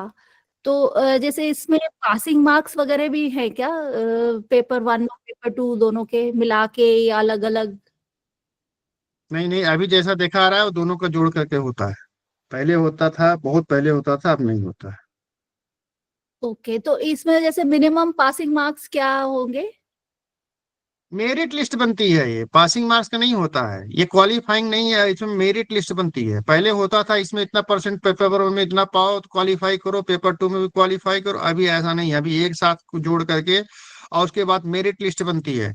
मेरिट लिस्ट मतलब मान लीजिए 10,000 बच्चे दिए हैं, तो 10,000 बच्चे में उनको मान लीजिए नेट के क्वालिफाई कराना है 150 बच्चों को, तो फिर वो टॉप उसको कैटेगरी वाइज और सब उसके वाइज जो है सब आपका फिर उस तरह से मेरिट बनाएंगे। वो उस मेरिट में फिर टॉप में जितने आएंगे उनको लिया जाएगा। तो ऐसा कोई फिक्स नहीं है किसमें कि 50% पाएंगे तो पास हो जाएंगे। पासिंग नहीं है ये, कोई एकेडमिक नहीं है ये, आप कंपटीशन लड़ने जा रहे हैं, कंपटीशन में बनती है मेरिट। ओके। मेरिट के अनुसार आप आगे जाओगे, समझ ओके। रहे हैं? समझी माधुरी जी? जी जी जी, और नेगेटिव मार्किंग वगैरह भी नहीं होती? नहीं, ये अभी मैं यही कहना चाह रहा हूँ कि कभी भी चालू हो सकता है, ओके। कभी भी चालू हो सकता है। और निगेटिव मार्क जो रगड़ता है ना, वो जो कंपटीशन देते हैं एसएससी वगैरह या उनका, उनसे ही पूछिए कि कैसे बेचारे करके जाते हैं और थोड़ी सी गलती में उनका और 1 नंबर कम हुआ तो धड़ाक से पीछे आ जाते हैं, एक क्वेश्चन गलत हुआ धड़ाक से पीछे आ गए जैसे थे। तो निगेटिव अभी नहीं चालू है। लेकिन एक चीज और बता देना चाहता हूँ कि कोई भी एग्जाम जो होता है, आप लोगों को एक बात बता दूं कि मैंने कंपटीशंस बहुत किए हैं, बहुत कंपटीशन लड़े हैं, और ये मैं एयरफोर्स में था, एयरफोर्स छोड़ने के बाद ये मेरी 15वीं नौकरी है, ऑल गवर्नमेंट जॉब्स, कोई भी प्राइवेट नहीं। और मैंने कंपटीशन एसएससी वगैरह रेलवे वगैरह जितने भी हैं सब कुछ खूब रगड़ा हुआ है, खूब अच्छे से। अभी भी मन करता है कि दे दूं, लेकिन वो सब छोड़ दिया क्योंकि मैं एक सीट खराब कर देता हूँ और हो ही जाता है मेरा, और एक सीट खराब हो, इसलिए मैंने अब जो है अपने योग में आ गया हूँ, योग में जिंदगी कर लिया हूँ, इसी में पढ़ता रहता हूँ। मेरे पास दुनिया भर की, मैं प्राकृतिक चिकित्सा में भी हूँ, मैं योग में भी हूँ, मैं अभी और भी चीजें जो अपनी होलिस्टिक हेल्थ के लिए चाहे जरूरी है वो सबका ध्यान हमेशा मैं करता रहता हूँ। तो इसमें बड़ा आनंद आता है। और आप लोग देखना है बहुत, अगर आप लोग तो योगी हैं ही हैं, सब योग में हैं, बहुत सारे होंगे इसमें अच्छे अच्छे प्रैक्टिशनर होंगे योग के, ये अच्छा अच्छा काम कर रहे होंगे, अपने अपने क्षेत्र में कर रहे हैं। अब आप लोग आ रहे हैं एकेडमी में, आ रहे हैं थोड़ा पढ़ने के लिए आ रहे हैं, आप लोगों का मोस्ट वेलकम है। आप लोग कीजिए। मैं ये कहना चाहता कि हर साल पेपर टफ से टफर होता है, तो जो लोग आते हैं कहते हैं कि हम इस बार एक्सपीरियंस लेने आ रहे हैं, भाई एक्सपीरियंस एक्सपीरियंस कुछ नहीं होता, जो आता है जान लगा दो और निकल लो। क्योंकि इस बार जिससे अगली बार का पेपर फिर टफ होगा। नहीं तो आप देखते रहिए, हम लोग तो अनुभव कर रहे हैं, हम तो हर साल आ रहे हैं पेपर की। मैं जिस समय क्वालिफाई किया था उससे और आज के जो समय पेपर बच्चे क्वालिफाई कर रहे हैं उनमें पेपर की क्वालिटी में बहुत अंतर है। अभी पेपर बहुत टफ होता जा रहा है। अभी तो अब इस बार तो कितने मंत्र पूछे थे, मंत्रों के अंदर जा जाके पूछ रहे हैं। इतना होता तो हमारे जैसे नौकरी करने वाले तो उड़ गए होते, लेकिन हमारे लगता है मैं ये जानता था इस विषय को कि हाँ जो करना है अभी कर लो, बाद में चांस नहीं, एक्सपीरियंस में कुछ नहीं होता। तो आप लोग एक्सपीरियंस में ना चक्कर करके आप लोग इसी समय उड़ा दो, डोंट लीव कि हम ये बाद में देखेंगे। नहीं नहीं, कुछ नहीं होता है, क्योंकि अगली बार जो आप एक्सपीरियंस ले रहे हो अगली बार चेंज कर देगा, सारा एक्सपीरियंस धरा का धरा रह जाएगा। और इतने एमसीक्यू देंगे आपको, इतने एमसीक्यू देंगे कि आप लोग करते करते थक जाओगे। गुरुजी का पिटारा खाली नहीं होगा, इतना मटेरियल रखे हुए। और मैं तो गुरुजी से थोड़ा सा ये भी कहता हूँ कि गुरुजी ये पिटारा हमारे समय में दे दिए होते ना तो मैं तो 250 मार देता उतना पिटारा तैयार, क्योंकि हम लोग उस समय थोड़ा सा स्टेज में, उस स्टेज में थे। लेकिन आज के समय में इतना अच्छा मटेरियल है, लालच लगता है कि एक बार फिर से दे दूं, क्या किया। तो आप लोग को बस इतना ही कहना है कि आप लोग दिल लगा के, मन लगा के कीजिए। सिलेबस इतना दिखाया जा रहा है, इसको देख के डरिए मत। आपको धीरे धीरे करके, जैसे आपको अभी बताया नहीं कि चूड़ामणि वाला जो आपको एक लाइन में बोल दिया, उसमें 8 योग ग्रंथ आ गए हठ योग के। तो इस तरीके से आपको हर एक चीज को इतने सरल तरीके से बताया जाएगा। गुरु जी की वाणी वैसे ही कितनी मृदु वाणी है, और वो ऐसे लगती है कि सब घुसता जा रहा है, एकदम आपको याद होता जाएगा। अगर जरा सा भी अटेंटिव रहेंगे तो याद हो जाएगा वहीं पर। तो आप लोग बस इतना ही कहना है, ध्यान से पढ़िए और लग जाइए, और अपना भी उद्देश्य को पूरा कीजिए। और हम साथ में हमारे इंस्टीट्यूट का, हमारे योग संस्थान का भी नाम हो जाता है, हमें भी अच्छा लगता है, और आगे हम लोगों को कुछ करने की प्रेरणा भी मिलती रहती है। ठीक है, इसी का धन्यवाद गुरु जी। बहुत बहुत धन्यवाद। जो सर ने कहा, 2 इम्पोर्टेंट चीज, इसलिए सर को बुलाया था कि वो जॉब भी कर रहे हैं और परिवार भी देख रहे हैं, उसके बावजूद उन्होंने समय निकाल करके किस तरीके से उन्होंने एक बात कही, ध्यान कीजिएगा कि जो आप पढ़ते हैं उसको 24 घंटे के अंदर एक बार रिवीजन जरूर कीजिए, इस फॉर्मूला को पकड़ लीजिए। दूसरी बात उन्होंने ये कही कि जो आप अवॉइड कर सकते हैं ऐसे काम को, उसको अवॉइड कीजिए, इसको फर्स्ट प्रायोरिटी पर रखिए।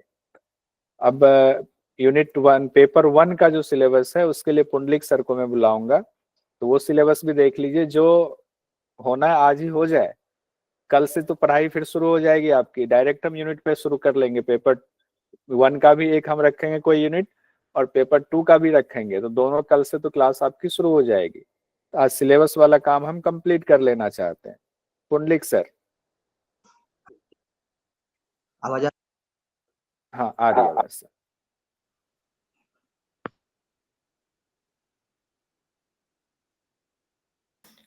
अभी ठीक है आवाज सर मेरी?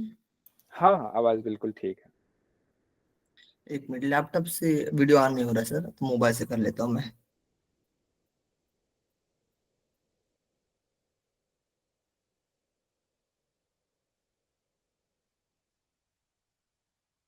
हाँ, पहले पुंडलिक सर के बारे में मैं 2 लाइन बता दूं, बाकी पुंडलिक सर बताएंगे अपने बारे में।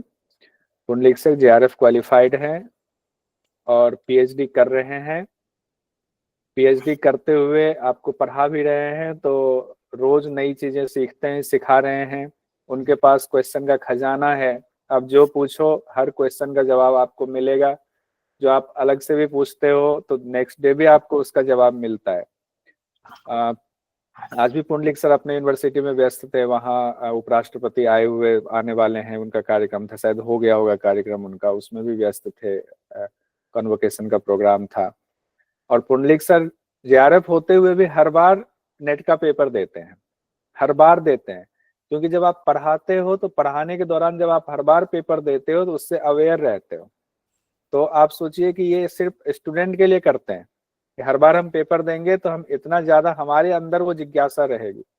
अब मैं इनको देख करके मैंने भी सोचा है कि मैं भी इस बार से, हो सकता है कि जून से अगर सब ठीक रहा तो मैं भी पेपर दूंगा, अगर व्यस्तता थोड़ी कम रही तो मैं भी हर बार अब पेपर दूंगा, पुंडलिक सर को देखते हुए कि पेपर देने से एक और जो है वो धार बनी रहती है। तो पुंडलिक सर अब पेपर 1 का आपको सिलेबस बताएंगे। हरिओम सर, धन्यवाद सर। धन्यवाद।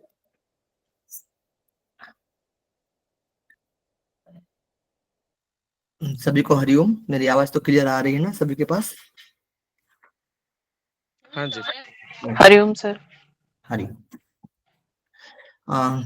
सबसे पहले गुरु परंपरा योग संस्थान का धन्यवाद देना चाहता हूँ, जिन्होंने मुझे यहाँ पर पिछले 2 साल से पढ़ाने का मौका दिया है। ठीक है, खासकर जो गुरु परंपरा योग संस्थान के फाउंडर कौशल कुमार सर हैं, ठीक है, उनका धन्यवाद देना चाहता हूँ।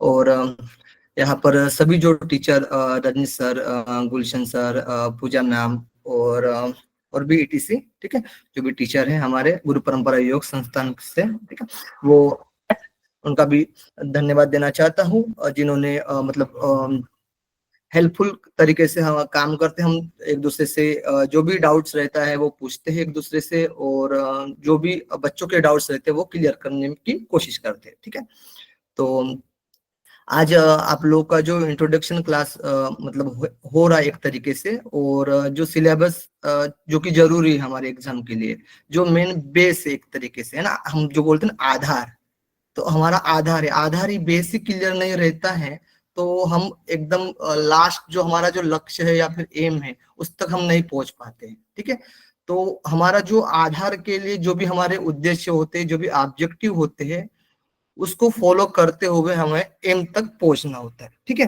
तो इसलिए सबसे पहले आधार को आपको क्लियर करना है। जो भी बीच बीच में आपको लगता है कि ऑब्जेक्टिव्स रहते हैं, उद्देश्य ये भी पूरा करना चाहिए, ये भी पूरा करना चाहिए, जैसे जैसे हम पढ़ाते हैं, जैसे जैसे आप क्लास में इन्वॉल्व रहोगे, उस तरीके से आपको समझ में आएगा, आइडिया आएगी, अपने आप प्लानिंग बनते जाएगा अपना अपना। ठीक है, तो वो प्लान बनाते बनाते एक तरीके से उस आप एम तक पहुंच जाओगे। ठीक है, लेकिन क्या होता है, कंसिस्टेंटली और डेडिकेशन के साथ पढ़ाई करना बहुत ही जरूरी है। ठीक है, क्लास में कभी 1-2 दिन आते हैं, फिर 1-2 दिन क्लास छूट जाता है, फिर मन ही नहीं बनता है कि भाई क्लास करें, ये सबके साथ होता है। ठीक है, तो हमें कोशिश करना है कि भाई कम से कम कंटिन्यू बनाने की कोशिश करना, नहीं हमें निकालना ही है, हमें नेट निकालना है 6 महीने में। ठीक है, तो ये ऐसे टारगेट रखना पड़ेगा, तब जाकर चीजें हो पाती है। तो ये सारी चीजें आप लोगों को करना है। अभी मैं ज्यादा समय न लेते हुए, अभी रजनी सर तो सब कुछ बता दिया है। ठीक है, तो और भी बहुत सारे चीजें बताने के लिए है, तो क्लास में हम एक एक को बताते भी जाएंगे, पढ़ाते भी जाएंगे, सारी चीजें होगा आप लोग के लिए। ठीक है, तो अब समय न बिताते हुए हम लोग टॉपिक पर आ जाते सीधे। तो सबसे पहले मैं यूनिट 1 का जो सिलेबस है उसका डिस्कशन करूंगा, यूनिट 1 से लेकर 5 तक। ठीक है, और पूजा मैम 6 से लेकर 10 तक आप लोगों को सिलेबस को समझाएगी। ओके, चलिए स्क्रीन प्रेजेंट कर लेता हूँ। सर आप करोगे या फिर मैं कर देता हूँ? चलिए 1 मिनट मैं कर देता हूँ। चलिए मैं भी कर रहा हूँ, आप भी कीजिए, जिनका पहले हो जाए वो कर लेंगे। हो, आप अगर लैपटॉप से कर रहे हैं ठीक, नहीं तो अच्छा आपने कर लिया, लैपटॉप से है। अच्छा ठीक ठीक। सब लोग को दिख रहा होगा आप लोग को स्क्रीन अच्छे से, कोई दिक्कत तो नहीं? थंब कर लीजिए एक बार सभी लोगों को। देखिए पेपर 1 में जो 50 क्वेश्चन आते हैं, और 50 क्वेश्चन, एक क्वेश्चन जो होता है 2 नंबर का होता है। ठीक है, वैसे पेपर 2 में सर ने तो बता दिया कि 100 क्वेश्चंस आते हैं और एक क्वेश्चन 2 नंबर का यानी 200 नंबर का होता है, और पेपर 1 100 नंबर का होता है, यानी कुल मिलाकर 300 नंबर। ठीक है, तो ये नहीं रखना है आपको डाउट कि भाई पेपर 1 क्वालिफाई होना चाहिए तब पेपर 2 भी होंगे, इस तरीके से ये ध्यान नहीं रखना है। ठीक है, दोनों मिलाकर क्वालिफिकेशन तय किया जाता है। ठीक है, तो दोनों पेपर का मिलाकर ही नंबर आपको वो गिनती में करके आपको पास या नापास जो भी क्राइटेरिया, जो भी उनका कट ऑफ जाएगा, उस तरीके से आपको ध्यान रखना है। ठीक है, तो दोनों जरूरी है, पेपर 1 और पेपर 2 भी। अब देखिए यहाँ पर 10 यूनिट्स होते हैं, जैसे पेपर 2 में भी 10 यूनिट्स होते हैं। ठीक है, तो सबसे पहले होता है जो हम टीचिंग एप्टीट्यूड बोलते हैं, फिर रिसर्च एप्टीट्यूड है, कम्युनिकेशन है, कॉम्प्रहेंशन है, मैथ है, DI है, लॉजिक है, ICT है, इन्वायरमेंट है, एंड हायर एजुकेशन है। ठीक है, इस प्रकार से 10 यूनिट होते हैं। सबसे पहले मैं 5 यूनिट का आपको बताऊंगा क्या क्या चीजें उसमें पढ़नी चाहिए हम लोगों को। अब यहाँ पर देखिए सिलेबस में तो बहुत कम चीजें दी हुई है फर्स्ट पेपर में खासकर। ठीक है, तो आपको ये भी ध्यान रखना है कि इससे डिटेल भी थोड़ा सा पढ़ना पड़ेगा। सिलेबस में दिया गया है उससे आपका काम नहीं चलेगा, लेकिन आपको मोटा मोटा जैसे नेट निकालना है, 20-25 क्वेश्चन सही करना है बस, तो सिर्फ सिलेबस में जो दिया गया है ना उसके अकॉर्डिंग भी आप तैयारी करोगे तो 20-25 क्वेश्चन तो आपके यू बन जाएंगे। ठीक है, ये ध्यान रखना। और जीआरएफ निकालना है इसके लिए ज्यादा नंबर चाहिए, है ना, तो उसको थोड़ा सा और डिटेल में पढ़ना पड़ेगा। ओके, चलिए। तो सबसे पहले टीचिंग एप्टीट्यूड है आपके सामने। टीचिंग में concept, objectives, levels of teaching, जिसमें मेमोरी, अंडरस्टैंडिंग एंड रिफ्लेक्टिव, ठीक है, जो हम बोलते हैं हर्बर्ट मॉरिसन और हर्न के द्वारा दिया गया है जो मॉडल्स, ठीक है। और फिर characteristics and basic requirements teaching के जो भी है उसको हम पढ़ते हैं। फिर है लर्नर कैरेक्टरिस्टिक्स, जिसमें जो कि एडल्सेंट्स और एडल्ट लर्नर, ठीक है, किशोर और वयस्क की हम विशेषता देखते हैं खासकर, जिसमें academic, social, emotional and cognitive, ठीक है, यानी शैक्षिक, सामाजिक, इमोशंस और एक भावनात्मक बोलेंगे हम इसको, कॉग्निटिव, ज्ञानात्मक, ठीक है, ये हम विशेषता देखेंगे। फिर इंडिविजुअल डिफरेंसेस, क्या क्या इंडिविजुअल डिफरेंसेस होते हैं उसके बारे में पढ़ना है टीचिंग एप्टीट्यूड में। फिर है टीचिंग एप्टीट्यूड में फैक्टर्स अफेक्टिंग टीचिंग रिलेटेड, जैसे कि टीचर हो गया, टीचर के बारे में उनकी विशेषता देखना है। लर्नर, सपोर्ट मटेरियल, ठीक है, मटेरियल क्या क्या होते हैं, जैसे ये तीनों के बारे में, टीचर, लर्नर और सपोर्ट मटेरियल, ठीक है। फिर है इंस्ट्रक्शनल फैसिलिटीज, फिर है लर्नर इन्वायरमेंट एंड इंस्टीट्यूशंस, ठीक है, इसके बारे में देखना है। उसके बाद आता है हमारा चौथा नंबर पॉइंट इसी में, methods of teaching in institutions of higher education, जिसमें teacher centred versus learner centres methods को पढ़ना होता है, ठीक है, यानी जो भी हम विधियां यूज करते हैं हायर एजुकेशन में, जो मेथड्स यूज करते हैं, जो उसमें बेसिकली बताया गया है कि टीचर के कौन से मेथड्स होते हैं और स्टूडेंट के कौन से मेथड्स होते हैं और कौन से अच्छे होते हैं। तो ज्यादातर हम देखते हैं कि भाई लर्नर को सेंटर में रखा जाता है, वो मेथड ज्यादा अच्छे माने जाते हैं, है ना। फिर है ऑफलाइन बनाम ऑनलाइन, ठीक है, इनके मेथड्स हम देखते हैं, ऑफलाइन किस प्रकार से मेथड्स का यूज करते हैं और ऑनलाइन में किस प्रकार से मेथड्स का यूज करते हैं। जिसमें हम ऑनलाइन में जैसे स्वयं प्रभा और मुक्स के बारे में भी हम लोग देखते हैं, ठीक है। चलो, और भी है टीचिंग सपोर्ट सिस्टम्स, जिसमें traditional, modern and ICT based.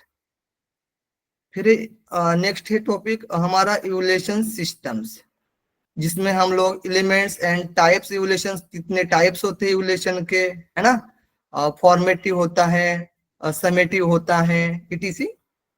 Evolutions in choice based credit system in higher education, जो क्रेडिट रहता है 10, जैसे ओ, A+, A, ठीक है, B+B, इस प्रकार से जो क्रेडिट रहता है हायर एजुकेशन में, उसको भी देखा जाता है। और कंप्यूटर बेस्ड टेस्टिंग, जैसे CBT मोड में, जैसे आप लोग अभी नेट का एग्जाम देते हो तो इसके बारे में भी देखना होता है।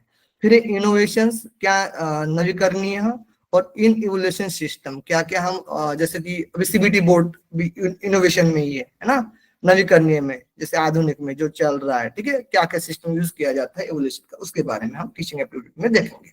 Okay, clear. अब नेक्स्ट जो हमारा यूनिट होता है वो है unit 2, research aptitude. Research aptitude में क्या क्या चीजें बताई गई है, तो research meanings, types and characteristics, उसकी विशेषता, and post positivism and positivism, ठीक है, इन दोनों को देखा जाता है, इनके अप्रोच, ठीक है, अप्रोच टू रिसर्च। फिर है next point methods of research, जिसमें क्या क्या मेथड, बहुत सारे मेथड्स होते हैं इसमें, कुल मिलाकर कुछ कुछ दिए गए, जैसे कि experimental, descriptive, historical, qualitative, quantitative methods के बारे में बताया गया है। ओके, फिर स्टेप्स ऑफ रिसर्च, स्टेप्स क्या होता है, सीधा सीधा क्वेश्चन भी पूछा जाता है, स्टेप्स ऑफ रिसर्च, है ना, जैसे हम बोलते हैं शॉर्टकट में उसका जो ट्रिक होता है PhD, और जैसे PhD यानी प्रॉब्लम होता है, दूसरा होता है हाइपोथेसिस होता है, तीसरा होता है डिजाइन होता है, चौथा होता है डेटा कलेक्शन होता है, और एनालिसिस होता है, एंड लास्ट में जनरलाइजेशन होता है, यानी PhD और DA और G, ठीक है, D और G, ठीक है, DAG, ठीक है, इस प्रकार से हम इसके स्टेप्स के बारे में भी ट्रिक हम देख सकते हैं। ओके, चले, नेक्स्ट इसमें थेसिस एंड आर्टिकल्स राइटिंग, किस प्रकार से राइटिंग की जाती है, and format and styles of referencing, ठीक है।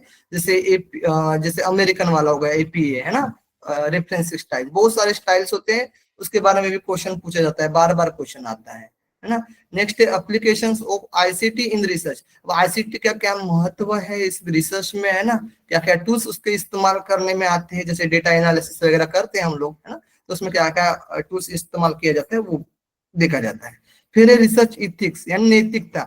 नैतिकता होना बहुत जरूरी है, यानी आप कॉपी नहीं कर सकते किसी का, कॉपी भी कर रहे हो तो जैसे कि 10-20% कर रहे हो तो कोई दिक्कत नहीं है ना, नहीं तो प्लेगरिज्म आ जाता है ज्यादातर। आप जैसे कि वहां पर भी दिया गया क्राइटेरिया, कितना आप कॉपी किए, कितने % किए गए, ठीक है, उस बेसिक पर होता है, नहीं तो आपका रिसर्च भी नहीं हो पाएगा पूरी तरीके से, ठीक है। तो ये रिसर्च में बेसिकली हम लोग को चीजें पढ़ना है, और भी इससे बाहर भी कुछ चीजें होती है, मतलब उसको भी देखना पड़ता है। ओके, नेक्स्ट हमारा जो यूनिट है वो है कॉम्प्रहेंशन। अब इसमें क्या है, इसमें बस प्रैक्टिस की जरूरत है, बाकी कुछ जरूरत नहीं है। प्रैक्टिस मतलब आपको जैसे भी आप जैसे टेस्ट लगाते हो, टेस्ट में जैसे भी पेपर 1 के जो टेस्ट लगाओगे आप बुक्स वगैरह से या फिर ऑनलाइन जिस भी मेथड से यूज टेक्स्ट लगाओगे, मतलब टेस्ट लगाओगे, तो उसमें क्या है प्रैक्टिस जरूरी होती है। प्रैक्टिस करोगे पैसेज का तो वो हो जाएगा, अलग से इसको पढ़ाने की जरूरत नहीं है, ठीक है।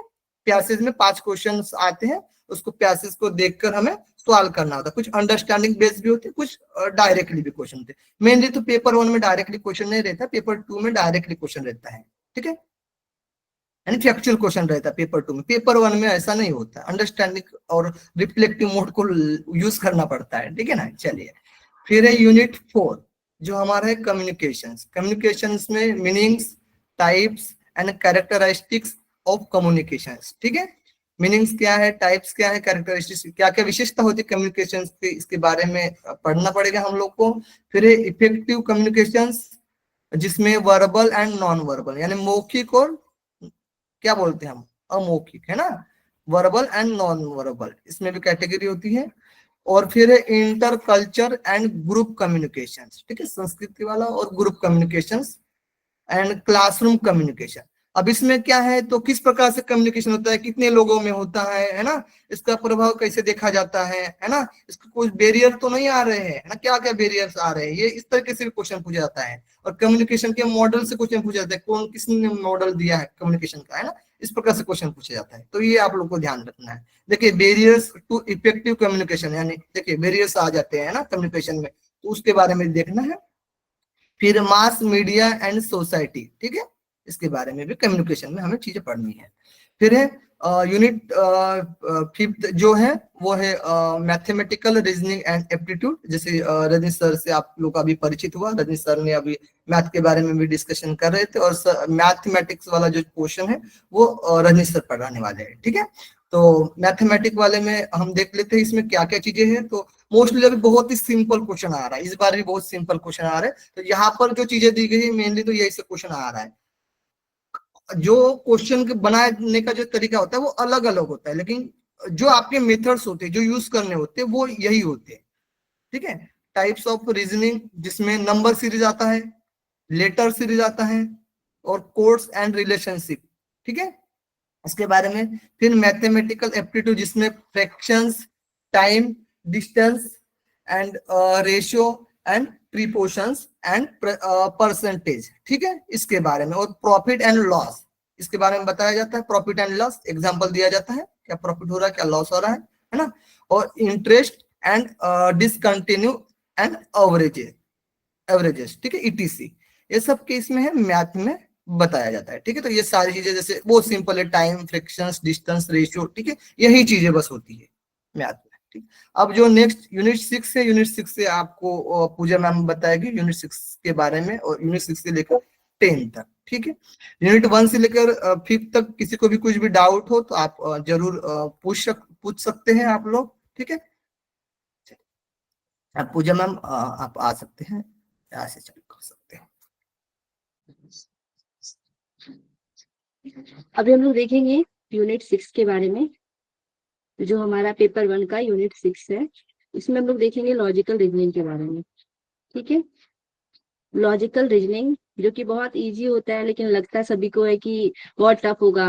क्वेश्चन इससे बहुत ज्यादा आते, मतलब बहुत ज्यादा क्या, 5 क्वेश्चन तो हर यूनिट से पूछे ही जाते हैं। पेपर 1 के जितने भी यूनिट है सभी से 5 क्वेश्चन रहते हैं। थोड़ा सा प्लस माइनस होता है हायर एजुकेशन को लेके, या फिर टीचिंग को लेके, या फिर आईसीटी को लेके, लेकिन बाकी सबसे क्वेश्चन 5 ही रहते हैं। आपके लॉजिकल रीजनिंग से टोटल 5 क्वेश्चन पूछे ही जाते हैं। और बहुत अच्छा टॉपिक है, अगर इसको एक बार समझ लिया जाए, जैसे कि मैथ होता है ना, उस तरीके से थोड़ा इसको प्रैक्टिस करना पड़ता है, लेकिन आपका कंफर्म है कि ये सही होता है।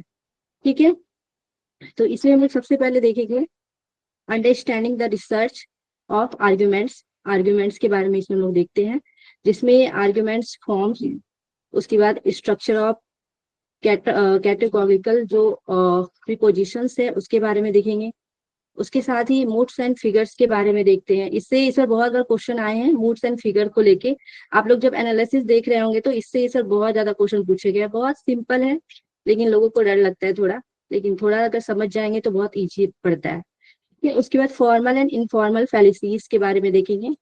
ठीक है, उसके बाद usages of language, connotations and denotations of terms, classical square of oppositions के बारे में देखेंगे हम लोग। तो ये सब आपको पढ़ाए जाएंगे क्लास में।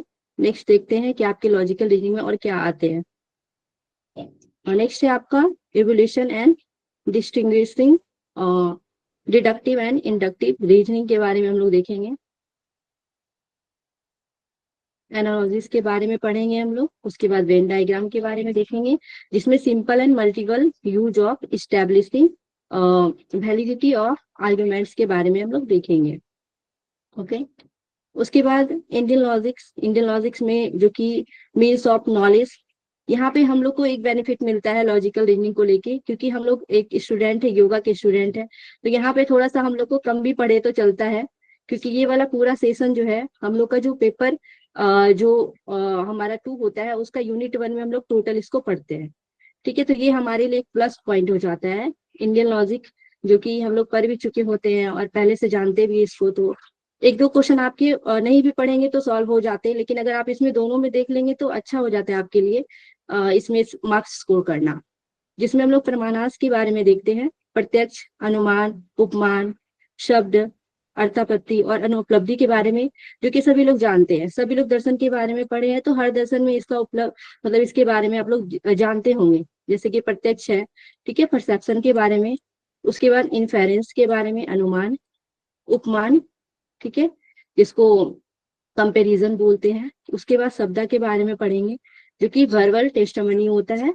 और उसके बाद अर्थापत्ति, इम्प्लीकेशंस, और उसके साथ ही अनुपलब्धि है, नॉन एप्रीहेंशन जिसको हम लोग बोलते हैं। ठीक है, तो यहाँ पे आपको थोड़ा बेनिफिट मिलेगा योगा के स्टूडेंट होने का।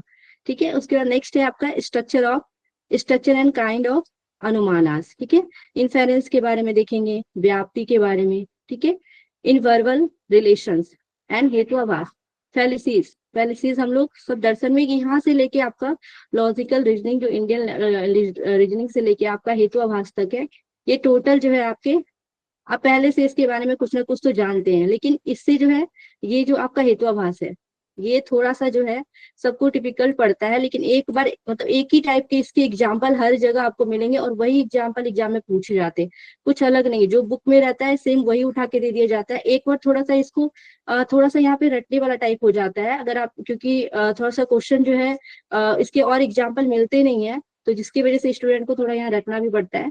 तो लेकिन समझ भी सकते हैं, ठीक है, ये तो क्लास में बताए जाएंगे तो आप लोग को समझ में आ जाएगा ये। ठीक है, तो ये आपके पूरी लॉजिकल रीजनिंग के सेशन है। 1 सेकेंड।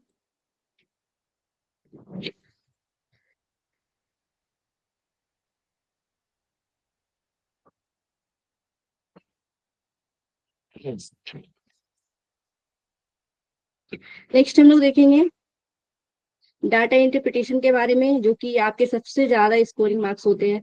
अगर एक बार आपने सीख लिया तो 10 नंबर जो है आपके पक्के हैं। ठीक है, तो डाटा इंटरप्रिटेशन जो है ये आपके आते हैं यूनिट 7 के अंतर्गत आते हैं। तो 10 नंबर आपको पक्का करना है तो आपको क्या करना पड़ेगा, अगर सर क्लास में तो अभी कराएंगे, सबसे पहले मैथ ही होगा आपका, तो आप एक बार अपना बेसिक क्लियर कर लीजिए। अगर आपने परसेंटेज, रेशियो, ठीक है, और एवरेज, ये 3 चीज अगर आप अच्छे कर लिए तो कोई नहीं मतलब रोक सकता आपको डाटा इंटरप्रिटेशन को मतलब मैथ बनाने के लिए, ठीक है, कोई नहीं। और इतनी इजी क्वेश्चन पूछे जाते हैं मैथ में, कभी कभी आप देखेंगे तो हो सकता है कि 1-2 क्वेश्चन टफ पूछे, लेकिन ज्यादातर मतलब तुरंत बन जाते हैं। एक बार कॉन्सेप्ट अगर क्लियर हो गया तो आराम से मैथ के क्वेश्चन बन जाते हैं, ठीक है। तो एक बार अपना कॉन्सेप्ट क्लियर कर लीजिए, लगातार रोज आपको थोड़ा प्रैक्टिस करना पड़ेगा, लेकिन प्रैक्टिस 1 घंटा रोज आपको मैथ का करना है। और डाटा इंटरप्रिटेशन का तो रोज ही प्रैक्टिस, एक रोज डाटा इंटरप्रिटेशन मतलब आपको बनाना है। अगर आप बना लेंगे तो ये आपके लिए जो है 10 नंबर पक्का हो जाएगा, ठीक है।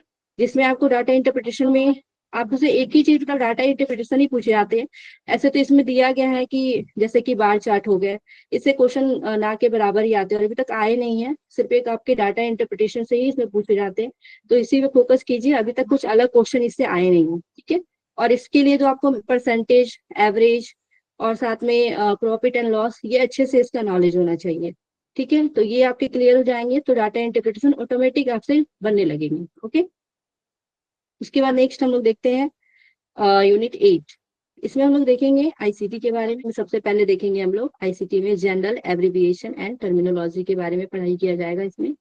उसके साथ ही बेसिक ऑफ इंटरनेट के बारे में, इंट्रानेट, साथ में ईमेल के बारे में, ऑडियो एंड वीडियो जो कॉन्फ्रेंसिंग है उसके बारे में देखेंगे हम लोग।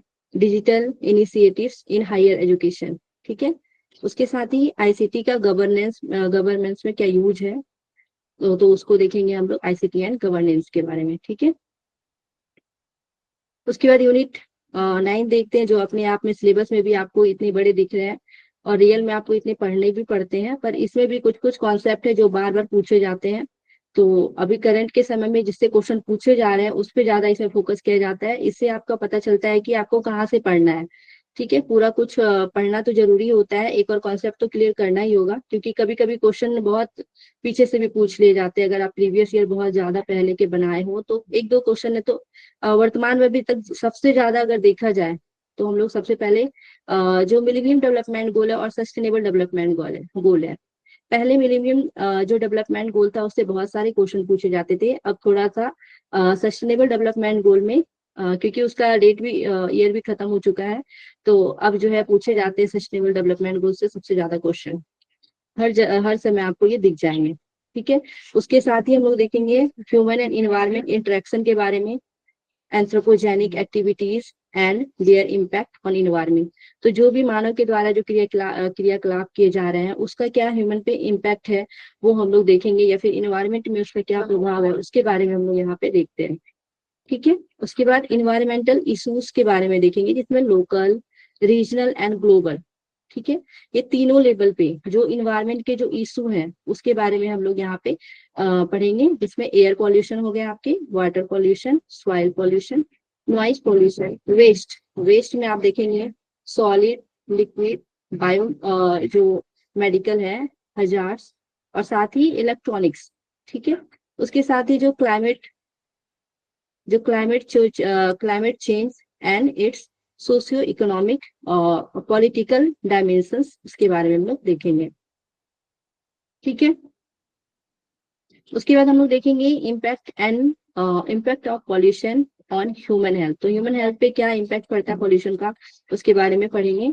साथ ही नेचुरल एंड एनर्जी रिसोर्सेज के बारे में, जिसमें आपके जो रिन्यूएबल एनर्जी के सोर्सेस हैं, सोलर हो गए, wind, soil, hydro, geothermal, biomass और न्यूक्लियर एंड जो फॉरेस्ट, उसके बारे में हम लोग देखेंगे। साथ ही हम लोग नेचुरल जो हजार्ड्स आते हैं एंड डिजास्टर जो होते हैं उसके मिटिगेशन के क्या स्ट्रेटजीज है उसके बारे में देखेंगे, रोकथाम के लिए क्या क्या किए जा रहे हैं। साथ ही हम लोग जो सबसे इम्पोर्टेंट टॉपिक है जिससे आपके क्वेश्चन रहते ही रहते हैं, ये आपके हो गया इन्वायरमेंटल प्रोटेक्शन एक्ट, जो कि 1986 में हुआ था। उसके साथ ही नेशनल एक्शन प्लान के बारे में ऑन क्लाइमेट चेंज, ठीक है, इसके बारे में देखेंगे। उसके साथ ही इंटरनेशनल एग्रीमेंट्स और एफर्ट्स जितने अभी हुए हैं, जैसे कि आपके मॉन्ट्रियल प्रोटोकॉल हो गए, रियो समिट हो गए, ठीक है। साथ ही कन्वेंशन ऑफ बायोडाइवर्सिटी है, क्योटो प्रोटोकॉल, पेरिस एग्रीमेंट और इंटरनेशनल सोलर अलायंस, ठीक है। ये सभी के बारे में हम लोग देखेंगे। अब हम सबसे लास्ट में चलते हैं, जो कि आपके हायर एजुकेशन से रिलेटेड है। ठीक है, हायर एजुकेशन सिस्टम है जो कि आपके यूनिट 10 में आते हैं। तो इसमें आपको देखना है इंस्टीट्यूशन से इतने ज्यादा क्वेश्चन पूछे जा रहे हैं, इस बार तो क्रम में लगाने के लिए दे दिया गया था। क्रोनोलॉजिकल ऑर्डर बहुत ज्यादा पूछे जाते हैं। इस बार ओपन यूनिवर्सिटी से तो बहुत सारा क्वेश्चन पूछा गया था। तो यहाँ पे आपको ध्यान देना है institutions of higher learning and education in ancient India. ठीक है, उसके साथ ही evolution of higher learning and research in post independent India. तो पोस्ट इंडिपेंडेंट के समय में क्या एजुकेशन का था वो देखेंगे हम लोग। पहले तो एंशिएंट में देखेंगे क्या एजुकेशन का सिस्टम था, उसके बाद पोस्ट इंडिपेंडेंट में क्या था, उसके बाद हम लोग देखते हैं कि आजादी के बाद क्या जो है पढ़ाई की स्थिति रही है, उसके बारे में देखते हैं। उसके साथ ही oriental, conventional and non conventional learning programmes in India. India में कौन कौन से conventional and non conventional learning programme है, उसके बारे में देखेंगे। उसके साथ ही professional, technical and skill based education के बारे में पढ़ना पड़ता है इसमें हम लोगों को। ओके, साथ में वैल्यू एजुकेशन एंड इन्वायरमेंट, जो एजुकेशन है इन्वायरमेंटल एजुकेशन, उसके बारे में हम लोगों को यहाँ पे पढ़ाई करना पड़ता है। साथ ही कौन कौन सी पॉलिसीज हैं, तो policies and governance and administration के बारे में हम लोग यहाँ पे देखेंगे। ठीक है, यहाँ पे आपको यही बताया गया है कि 5 क्वेश्चन जो है वो हर यूनिट से रहते हैं और सब 2 मार्क्स के होते हैं। टोटल मिला के 100 जो है नंबर्स के यहाँ पे रहते, मतलब 50 क्वेश्चन पूछे जाते हैं जो कि डबल होके 100 हो जाते हैं।